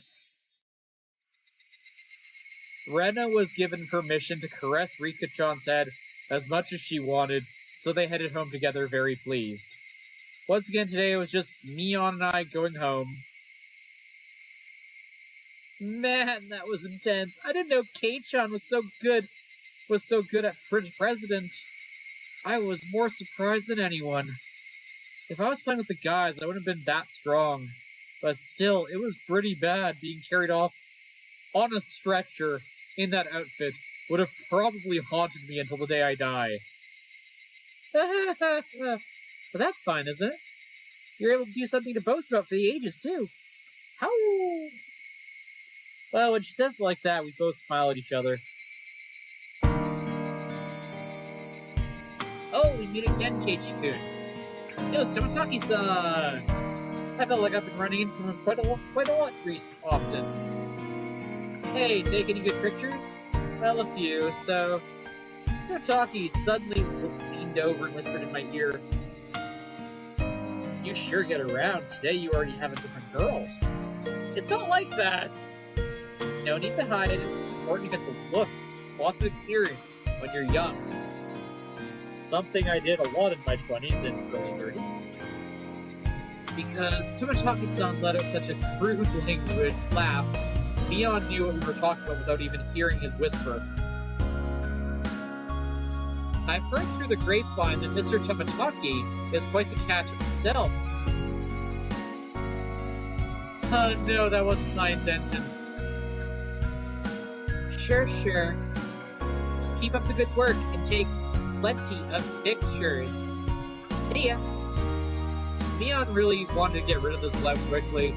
The way she spoke, it seemed like Mion knew Tomataki quite well.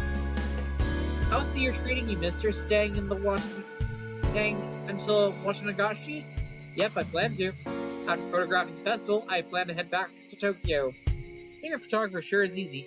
Be sure to win some big award and become famous. You'll spend all your best years of photography after all. I don't think I'm that far gone. Don't they say men start developing their unique flavor in their 30s? Stop. What does it matter what you taste like? That's so gross. Oh. Oh, look at the time. I need to get back to the inn before it gets dark. Tomataki-san began to take his leave with a dry laugh. It did look like he was outmatched by Mion. Now then, I'll see you both at the festival. And Tomataki-san is gone. After waving a hand cheerfully, Tomataki-san disappeared amidst the cries of the Higarshi. The way he's going, he probably won't ever get famous. I had him promise he'll display a picture of me if he ever opens a gallery, but I don't think that'll ever happen. So you know Tomataki-san? Yeah, he's an acquaintance of sorts, but you know how easy it is to tell he's an outsider? It's not like you met him already, all the time. Tomataki-san comes around Himazar regularly, maybe 2 or 3 times a year. He says he takes pictures of the seasonal scenery and wild birds, but well, those photos are really nothing to phone home about. The image of Mion painted of Tomataki-san was fairly unique. The Tomataki-san I knew was more mysterious. The words flowed naturally from my mouth. I wonder if he's really out here taking pictures of birds. Mion stared blankly at me as if to ask, why do you say that? It seems he's here for something other than taking pictures, I think.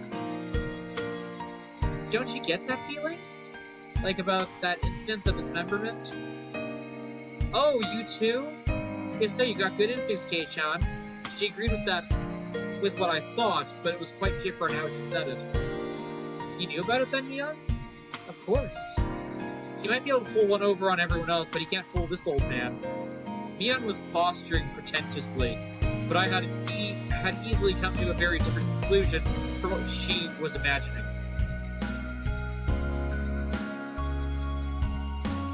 It felt like all apprehension I had about Tomataki-san disappeared, lifting my burden off my shoulders. I was finally able to appreciate how clear evening sky over Hinamizawa was. Ah! I exhaled everything from my lungs and inhaled just as much. It smelled like dust. What is it, Kei-chan? It's just that I never thought the cries of the Higarshi could feel this good. What's happened to you all of a sudden, Kei-chan? We both continued to giggle, not knowing why. I wonder what Rena's doing. I bet she's getting her fill of Riku-chan by now. She's probably in the middle of asking her over so she can treat her to dinner. It'd be great if she's able to take her home. I wonder. Riku-chan's pretty good at that stuff. Yeah, I feel the same. That head petting penalty was probably from Riku-chan. I thought so too. The only one who could get away with petting his head is Riku-chan after all. Just pointless chit-chat. The hot day felt like it was being cooled down by the cries of Higarshi.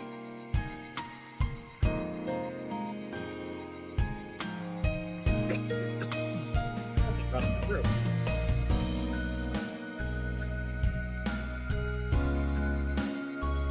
Hi, yay, scene change. You've received new tips, community notice.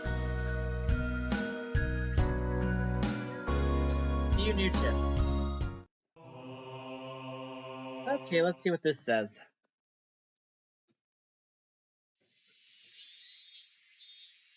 We're greeting the end of the rainy season sooner than prior years. On this day, when it feels like summer will soon arrive, I'm pleased that everyone is in good health. The season for the Wachanagashi is finally upon us. I believe the assistance of the town council will make it a wonderful festival. I also wish to ask for assistance of everyone in regards to a few things. 1. Collecting bizarre goods. We look forward to the well-received Himazawa Grand Bazaar exhibition, holding a massive collection of excess goods and used clothing. No raw goods, please. Management, Nakano Tell something.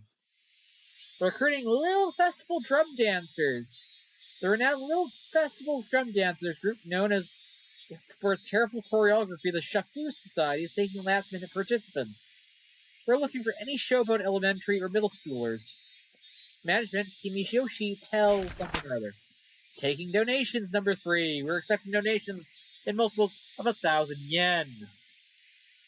Every 1,000 yen donation, you'll be awarded with a refreshment stand ticket.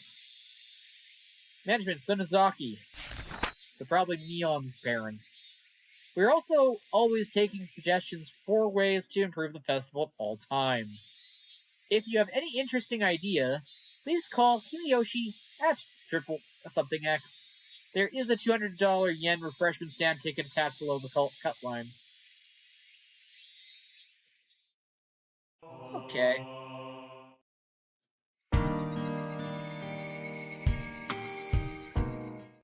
Yeah, we can go on a bit longer. A few days had passed since that incident. During that time, either Mion was busy or Rika had to help with festival preparations, so we couldn't get everybody together for club activities. Even though I thought I'd never want to participate again after the years had been shaved off my life each time, not having it only made my heart grow fonder. I really am not honest with myself. Today we finally had our club activities again. These were the same old club activities. This is called the Wachanagashi 5 Demon Firefight, and it's one of the biggest events in the club. Keiichi, does this yukata still fit you? Can you try it on for a second? Mom pulls out an old dusty yukata. No, I don't need a yukata. Those are embarrassing. I'll just go in my normal clothes. But this is festival. Wear it, okay? Ren and the others said regular clothes are just fine. If I was the only one wearing a yukata, it'd be even more embarrassing. I put on the same old vest as usual. I'll be going with Ren and the others, so you don't need to worry about me. Is that so? I'll be going with Dad when he wakes up. Dad let out a loud snore from the sofa. From how it looks, he must have pulled an all-nighter last night. He just finished sending in his manuscript, so he might not wake up for a while. It seems like my dad for the art magazine sometimes. Writes for the art magazine sometimes, too. I've never read it, though, so I wonder if my dad is really a famous artist. Since his own son is saying something like that, I can't imagine he's selling all that well. I don't know, Kay. You seem to have a lot going on, and he's only making enough to feed you and clothe and blah blah blah whatever. But he's able to feed a family of 3, and my life isn't exactly full of hardships. It could be that he's some master painter and I just didn't know about it. Ding dong! Keiichi-kun, are you home? Uh-oh, it's already time. I didn't want them coming in here, so I was planning on leaving early and waiting outside. Oh hey, it's Rena! Oh my, it's Rena. Thank you always for looking after Keiichi. He's also been looking out for me for... Why are you blushing just from meeting my mom? Don't get all flustered, it really doesn't feel right. Let's go, Rena. Since Rena would continue to stay aside if I left her here, I grabbed her hand and dragged her out. Rena-chan, look after Keiichi for me. Oh, yes ma'am! It means I must sacrifice myself. But why don't you do that right now? She waved back even as I was dragging her away. Daw, young love. Okay, Kei-chan. You hungry today? We'll take care of that at these stalls. You thought I'd let myself get full knowing that club activities would involve the stalls. Wouldn't have it any other way. Where are Rika-chan and Sadako? Are they already at the temple? Yep, Rika-chan's in a festival committee member after all. Sadako-chan is probably with her as well. I see, alright. Let's make some noise today. Yeah. We are already in high spirits with just the three of us there.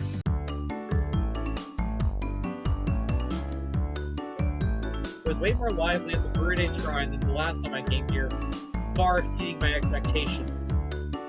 Throngs of people were crammed into rows of market stalls, lined with colorful paper and lanterns. Despite that, it was actually quite enjoyable. There sure are lots of people here. I can't believe they all live in Higurazawa. Everybody attends the one to Higarshi. I think about half the villages here. It's not just that. Municipal and youth councils from neighboring towns and villages advertise this event as well. Oh, that's right. There aren't that many students at our school. There's a lot of kids here today. It just doesn't feel like a festival unless there's lots of kids running around after all. That's true, I agree. Well, hello, good evening. Used to knew everybody we came across. Of course I greeted them as well, but I still wasn't familiar with everybody yet. Oh, Brenna. Thanks for the food you brought me a while back. My son loved it. He said it was delicious. Oh, it was nothing at all. I'm glad he liked it. Say hello to Kazuma-kun for me, please. Hey, this is the Sonozaki Oju-san. I'm in charge of a stand again this year, so make sure you come and visit. Pops, you haven't gotten fatter. You'll end up having a heart attack with a gut like that. Oh, this kid here is new. Are you one of our underclassmates? He's one of my members. Have to come hopeful Carlson will crush your stand one night. You've got the little Missy seal of approval, I see. Hope you take it easy on me. As you can imagine, Mion was chatting away with the old guys that ran the stalls. Because, yeah, in case it hasn't been very obvious, Mion pretty much is the child of probably the most rich, influential family in the entire setting. She is literally the rich girl. Michan is really energetic after all. She's really popular with older men. I think Brenna's pretty popular too, being cute and all. That was, of course, so long as her little condition will flare up. So long as she's blushing quietly, she's pretty cute. I'm popular with some people, really? Really? With some people. I evaded giving her a straight answer by roughly tussling her hair. The stall keepers come all the way from town. It's not really a festival without them after all. So we're gonna mess with them now. I don't care what kind of match it is, I'm going to win.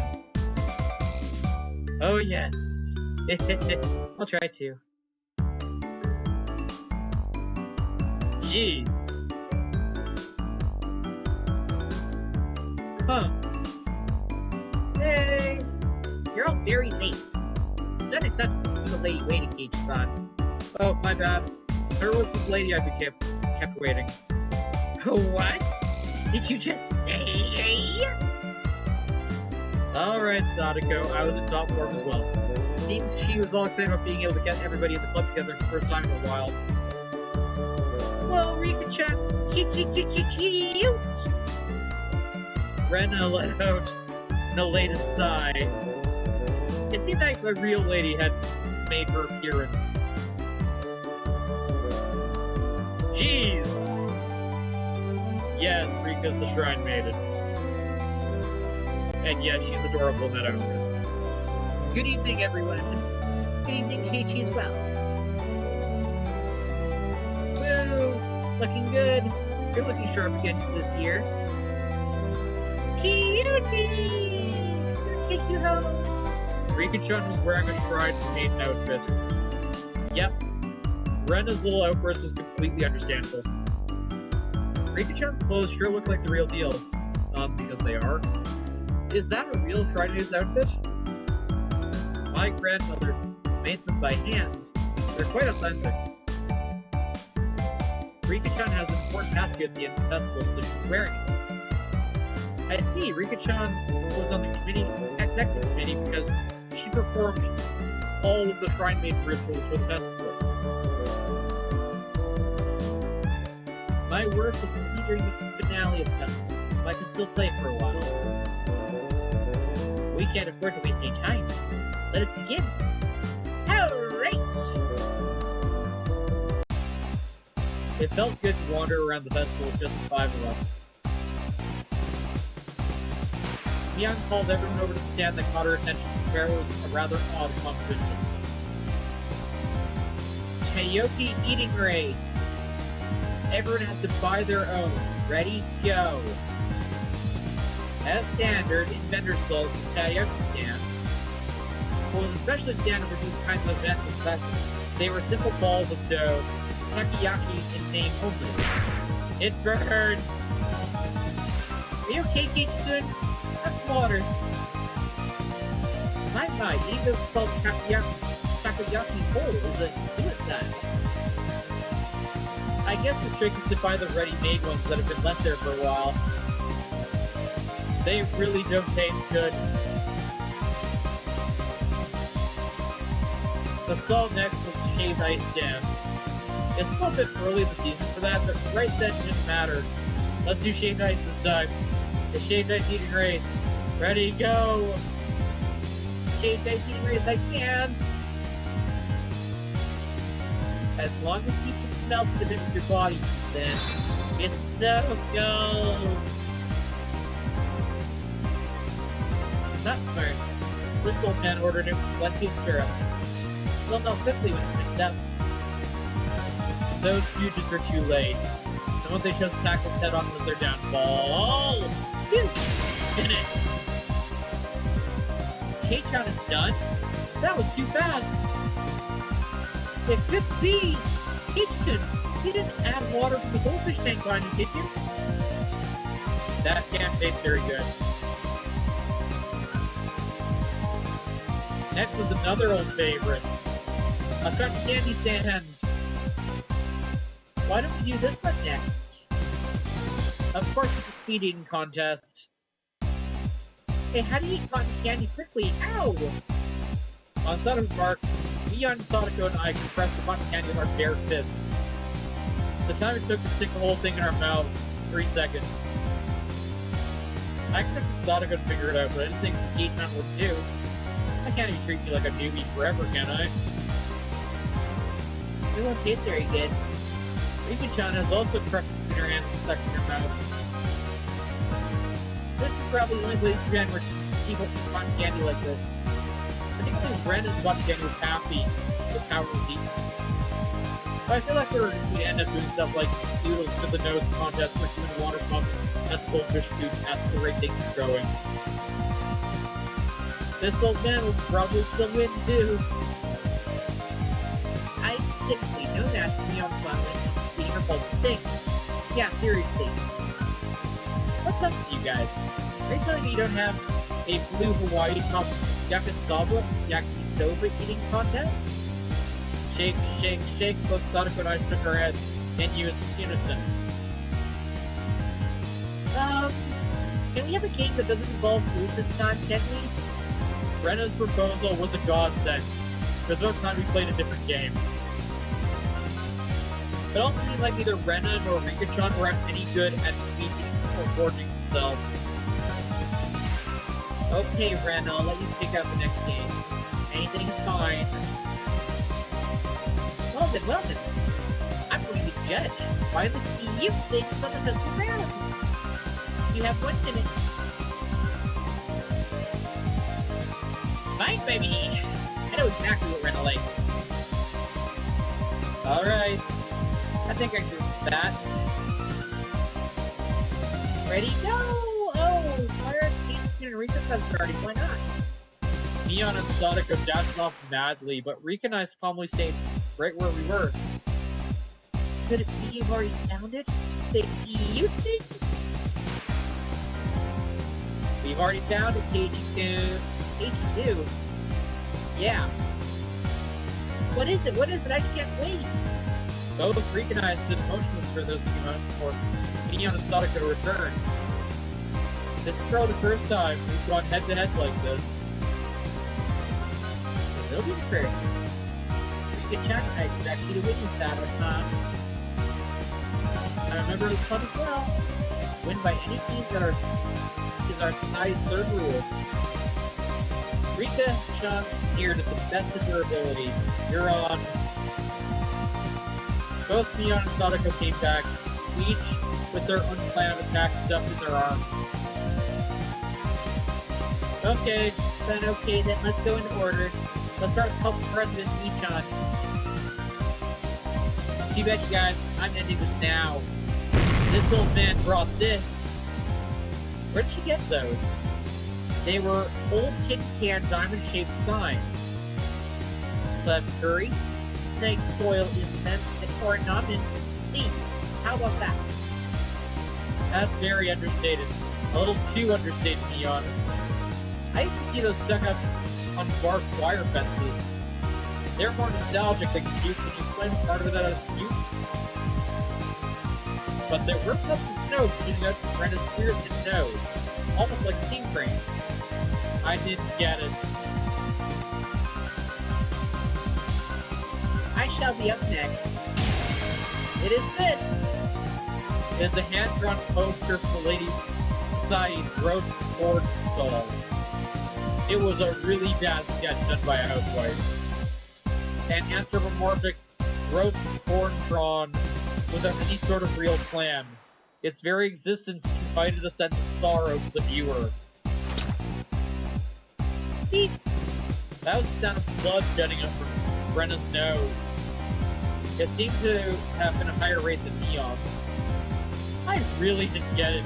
Feels like your artistic sense is a little avant-garde by about 5 aeons. Eons. Oh, those are nothing but mass-produced signs after all. We had no chance that something went wrong.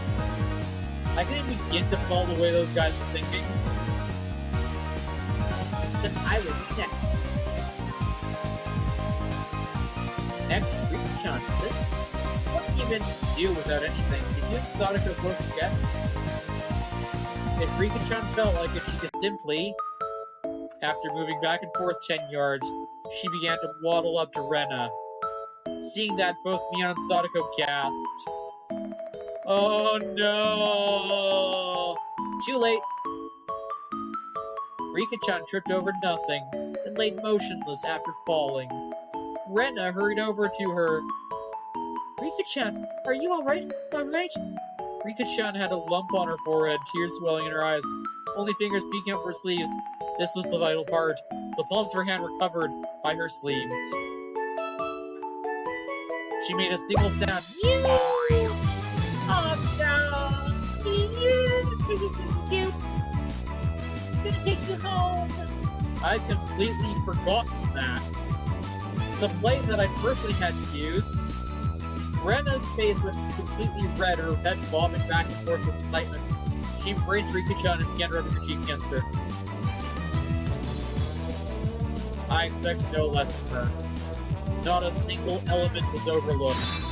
Lolly, Shrine Maiden, brink of crying, you, it was perfect. A simple trip, transcended into pure moe. That's what we call art. Kei-chan has a pretty weird definition of art. I'll just pretend the sharp sting of those words cutting through me like razor was like a figment of my imagination.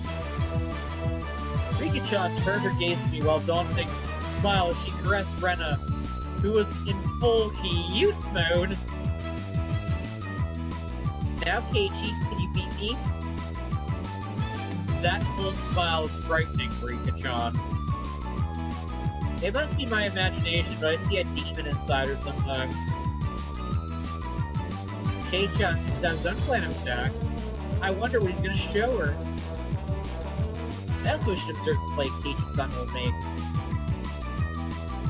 Could it be Keiichi is also going to give a performance? I basked in their pointed stares. I pulled Rena, who gave no sign of canceling out cute mode, away from Rika-chan. Oh, cute thing. Keiichi-chan, let go. I'll do something weird. Hold on for now. Huh? Oh. Something even cuter? It's a bit too crowded here. Let's go back there. Rena looked very surprised and pulled her behind the shrine. I cannot fathom what Kate-san could possibly bullying and planning. This is Kate-chan after all. No, it couldn't be. Keep on fighting. After a bit, I returned. And so did Rena, dragging her feet.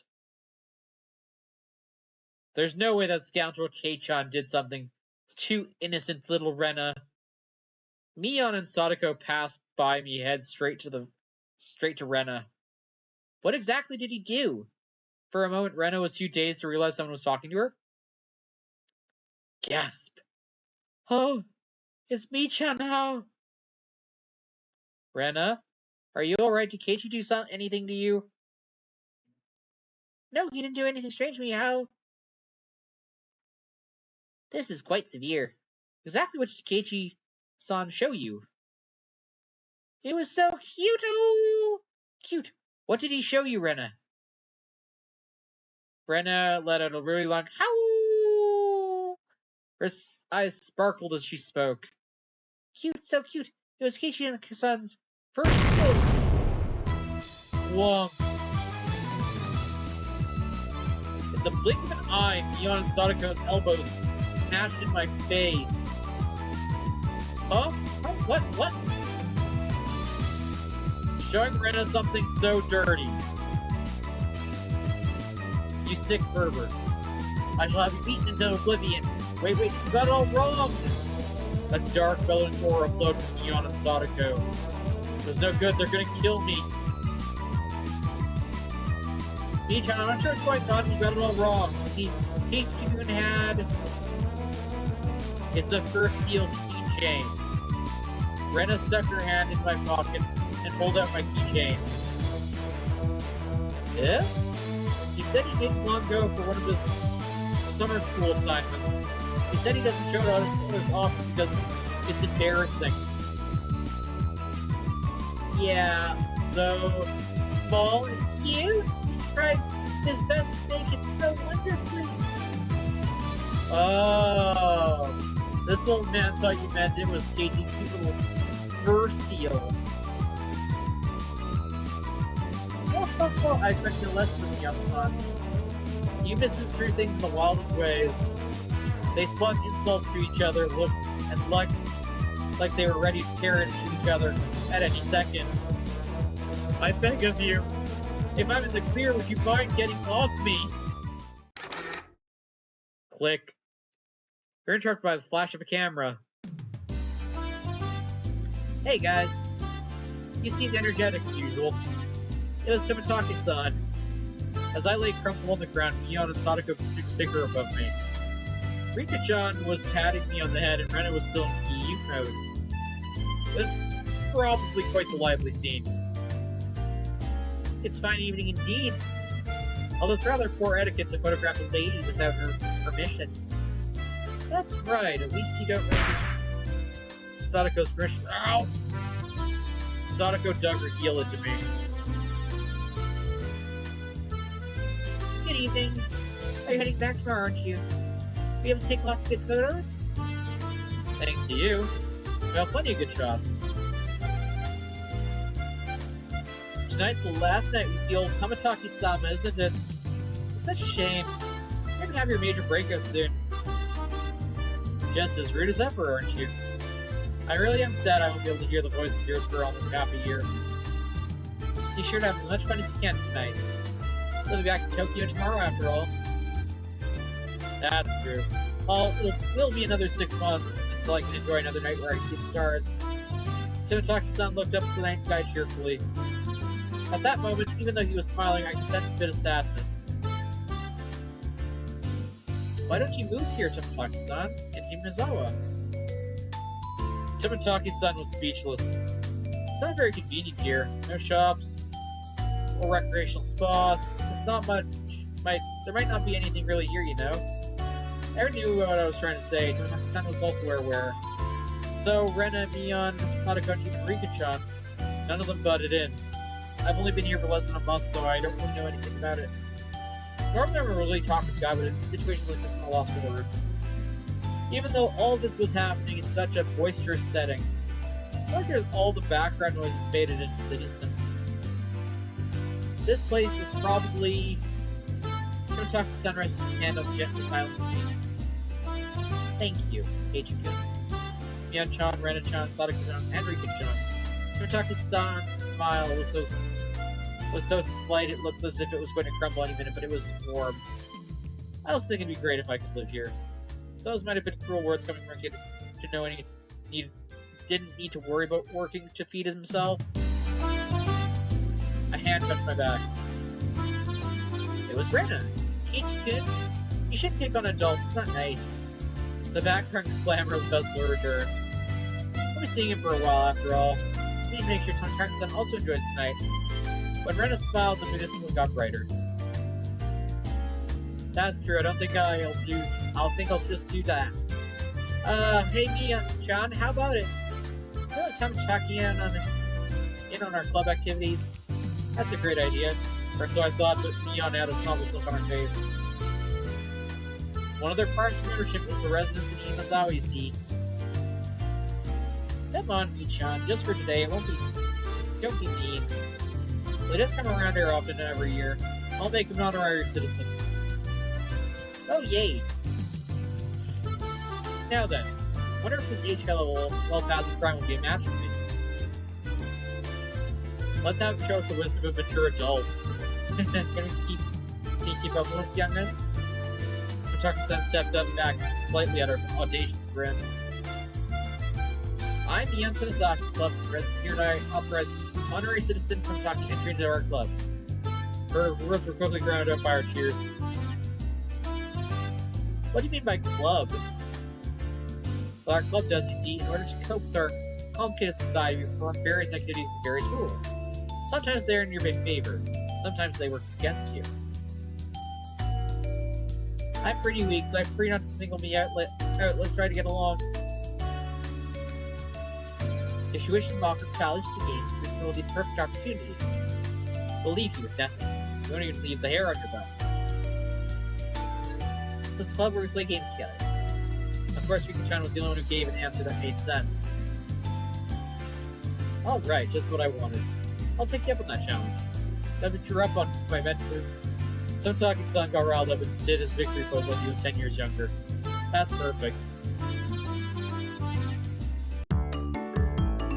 We continued walking to the festival with Mion in front. Now we had a look of a family of 6.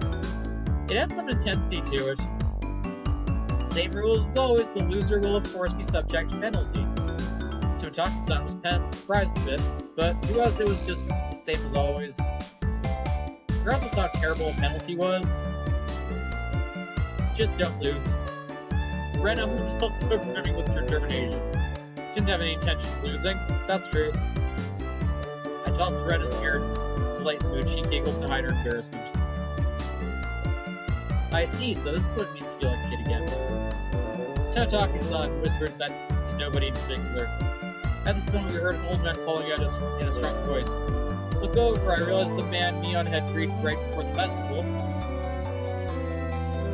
You're here! Little Miss Sunazaki! Seems you brought quite the crowd! We came to eradicate your entire stall. His stall was a shooting gallery. It was the usual setup where you had to knock down the prize you wanted with a pork gun.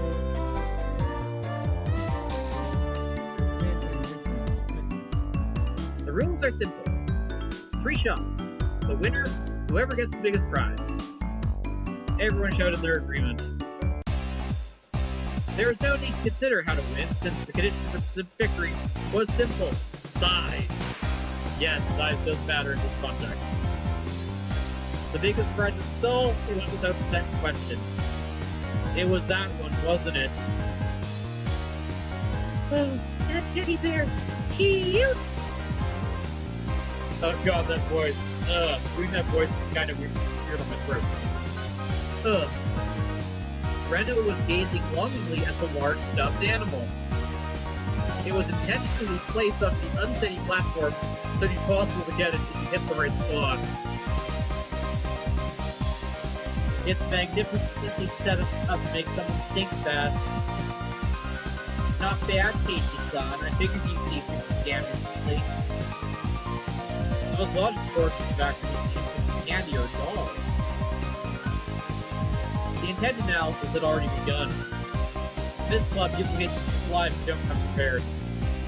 Everything hinges on what plan you can come up with before the main event. At some point, a large crowd had gathered around us making a big fuss. There was so much of following for our group's infamous event. Knocking that bear down ensures a win. Only 3 shots. Use them all just trying, that'd be rough. Hey, I have other customers waiting, you know. Who's up first?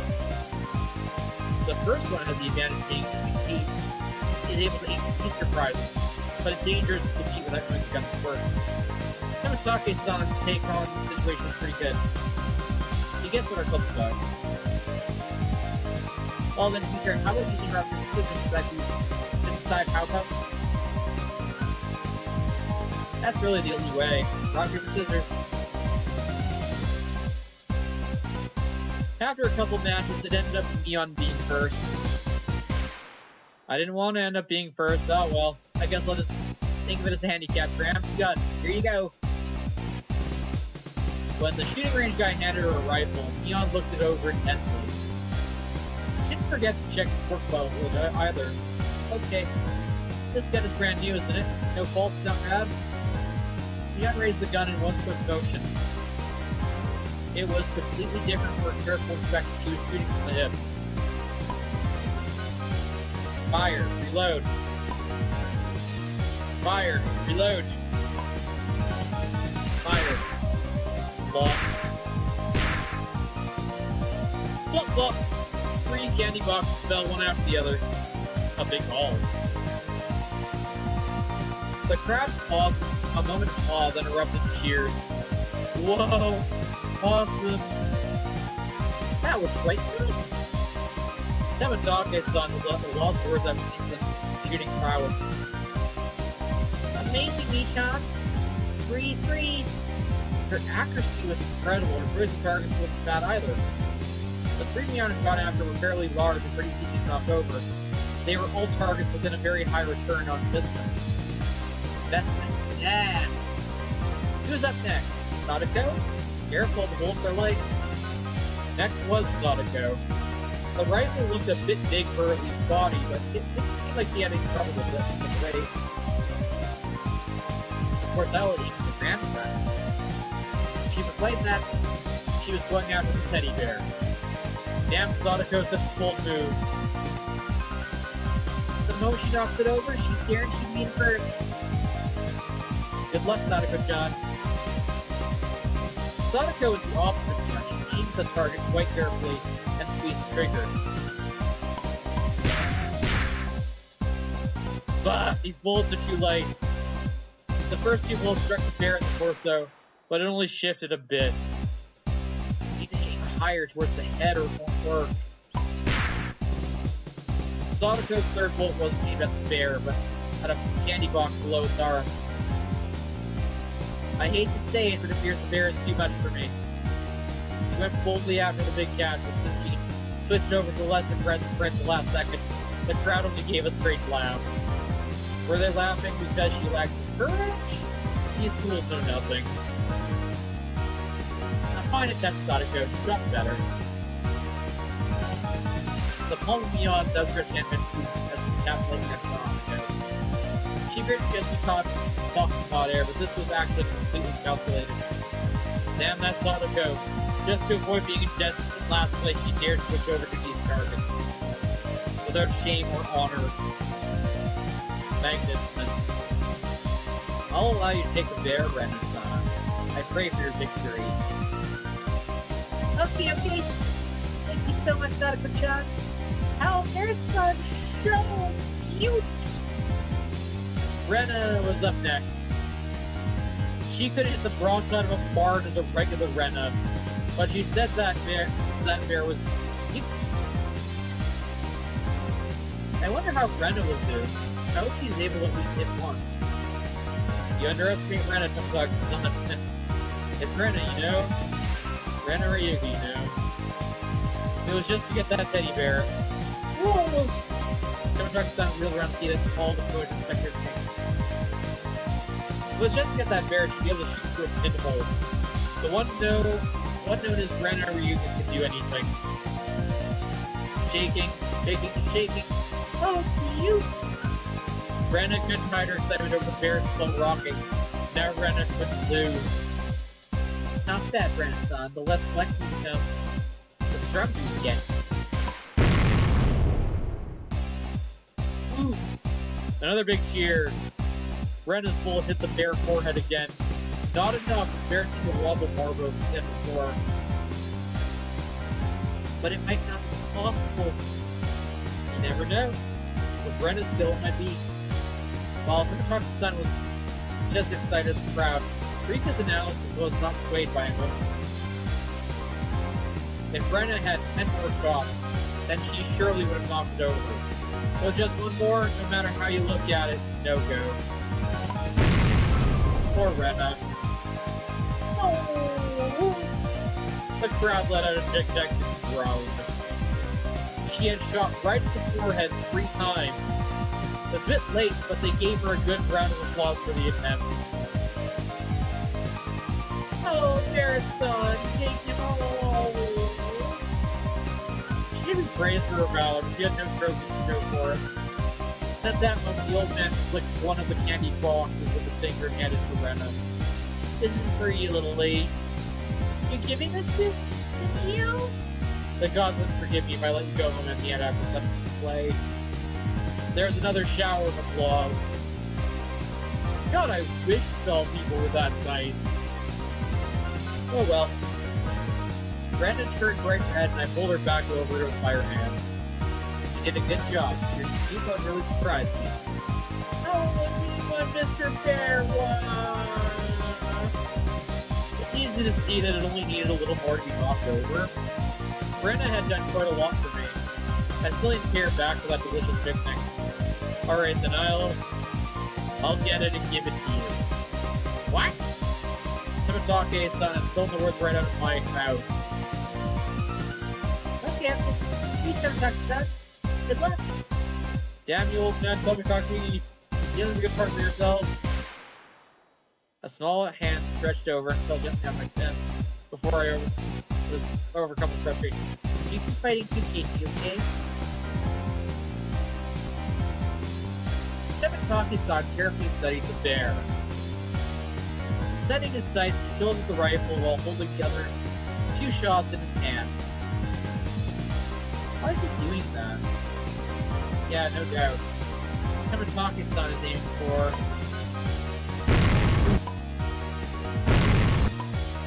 and bloop. The time for me the shot was short. It was meaningless to shoot again once it stopped shaking. So, Tomotachi-san was relying on rapid fire to win the fight. It was visibly wobbling much more than it had been before, but that was all. It still didn't fall over. Oh, too bad. After Rena's momentary expectation of watching its way mildly turned into the trajectory side. Thought it would work. Oh. Seems that since you're a man, you must be receiving any candy. That was it. Tomotachi-san had no spoils for. So both Kei and Rika-chan just shoot down a smally surprise and avoid being dead last. Avoid being the loser, huh? Oh, sorry about that. It's your turn next, Kichi-kun. Best of luck. I was the fifth shooter.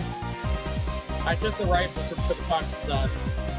If I took the ruthless route as Beyond suggested, I'd go for a small target. Except, when I picked up the rifle, I definitely got a feeling from it. It was burning passion. Passed down to me by Tomotachi-san. Regretted not being man enough to fell the bear that Rena wanted. Yes, that's right. If I don't aim for the bear, then I wouldn't be a man. After all, that was my promise to Rena. What Promise what? To shoot down that bear. Give it to Rena. That. You mean how? The crowd went wild when they saw our conversation. Ooh, cool, Oni-chan, you got balls, man. That's not it. Fine, man of the crowd. I didn't do this, and Rena might mug the old man running the stall way out. No, that's not it. That's not it at all. Why can't I just express my own feelings? Agent's not really proper talk. But how do you actually intend to bring down the bear? Rena and Tamataki's shots did make it tilt a bit, but I think finishing the job was difficult. Agent, only there was some way to shoot faster. I'd be able to call more power on the Strean from each hit. Good luck, Keiichi-kun. After taking a deep breath, I shouted over the guy, 2 more rifles! Huh? The crowd murmured amongst themselves. I wonder what Keiichi-san is up to. One person can't handle 3 rifles at once. I get it. Nice thinking, Kei-chan. Mion was able to figure it magnificently. Basically, what was taking the most time was reloading the shot. That's right. Then by putting 3 preloaded rifles next to each other, Tamataki-san went silent, peering at me in the bear through his lens. His photograph, his blood predicted a miracle to occur, and the crowd began to pick up on what I was planning. They let out a great cheer.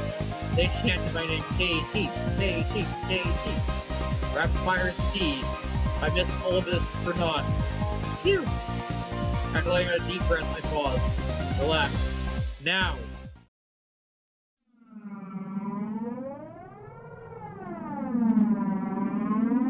That moment, it felt like time itself had stopped. Pop, pop, pop. I felt like I could see the trajectory of the bullets. Hit it, and knock it down! The first shot hit the bear. On its head, the second. The third. The bear swayed hard. And then... Topple, topple, topple. Woohoo! Yeah! Woo! The cheer began before the stuffed animal even finished falling off the shelf. The guy caught it before it hit the ground and tossed it over to me. You actually knocked it over. You got me. Amazing. Congratulations, Keiichi. Keiichi had finally learned how to use his head. I see you, and it's slightly better light now. I didn't do it all by myself. Everyone hit it, and those small bits together brought it down. This trophy belongs to all of us. Right, this is from all of us working together. Michan didn't hit it a single time. Erk. After holding up the teddy bear like it was a championship trophy, I handed it to Rena. Here, this is from me, not from everyone. Thanks for always making your delicious lunches. Rena, thinking she'd never actually gone to get it, was momentarily speechless. I can't teach you, this is for everyone's after all. In that case, I'll be the one who I was the one who knocked it down. It's mine. It's mine, so I'm giving it to Rena. I pushed the stuffed animal towards her again. This time she embraced it and accepted it. You've watched out for her since I moved here, after all. I'm grateful to you, see. You've watched out for me ever since I moved here, after all. I'm really grateful you see. Thanks a lot. Oh, Keiichi-kun! Thanks so much! Rena dove at me. Mion told me a few days later that Rena kissed me, but I didn't realize it during all the excitement at the time.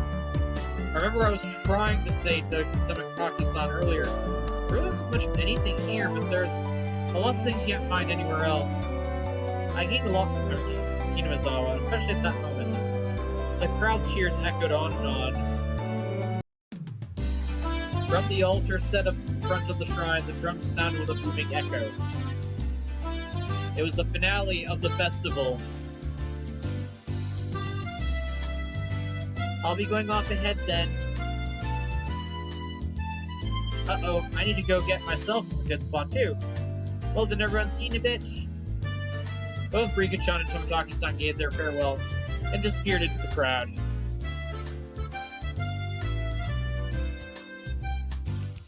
I wish both of you the best in your endeavors. Now, shall we be off? Might as well go see Rika-chan's charming figure. Let's go. Yeah! Where's Rena? What are you doing? Keiichi-kun! Kei-chan, save me! Since she was carrying such a ridiculously large stuffed animal, she was being carried away by the flow of people. What is she doing? She must have her hands full taking care of that bear. So I'll leave Ren in your care, Kei-chan. I'll have my hands full taking care of Sadako. Who would want to be looked after by you, Miyam-san? Ouch, please don't pull my arm!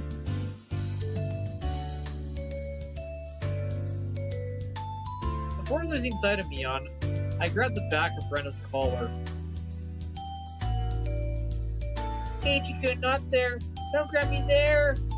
Always so bossy. Where can I grab then? How? I didn't feel ashamed at all. Rena was ashamed enough for both of us. I grabbed onto Rena's hand and dashed after Mion and the others. We're going to be late! Let's hurry up! Yeah! I didn't realize Rena's hand was so delicate.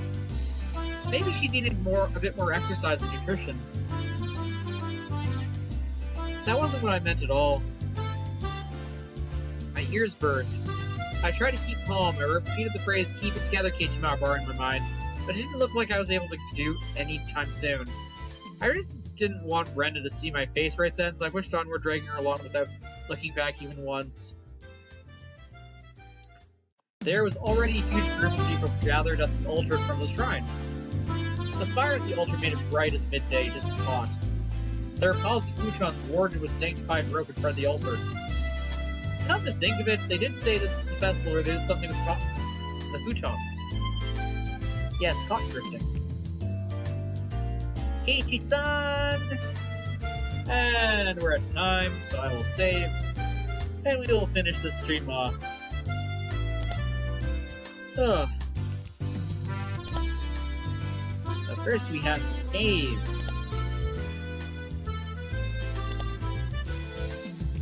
Okay.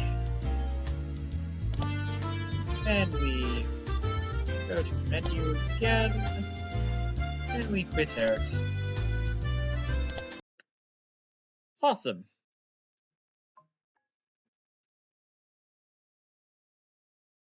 No worries, and we'll stop here. Have a good night, everyone.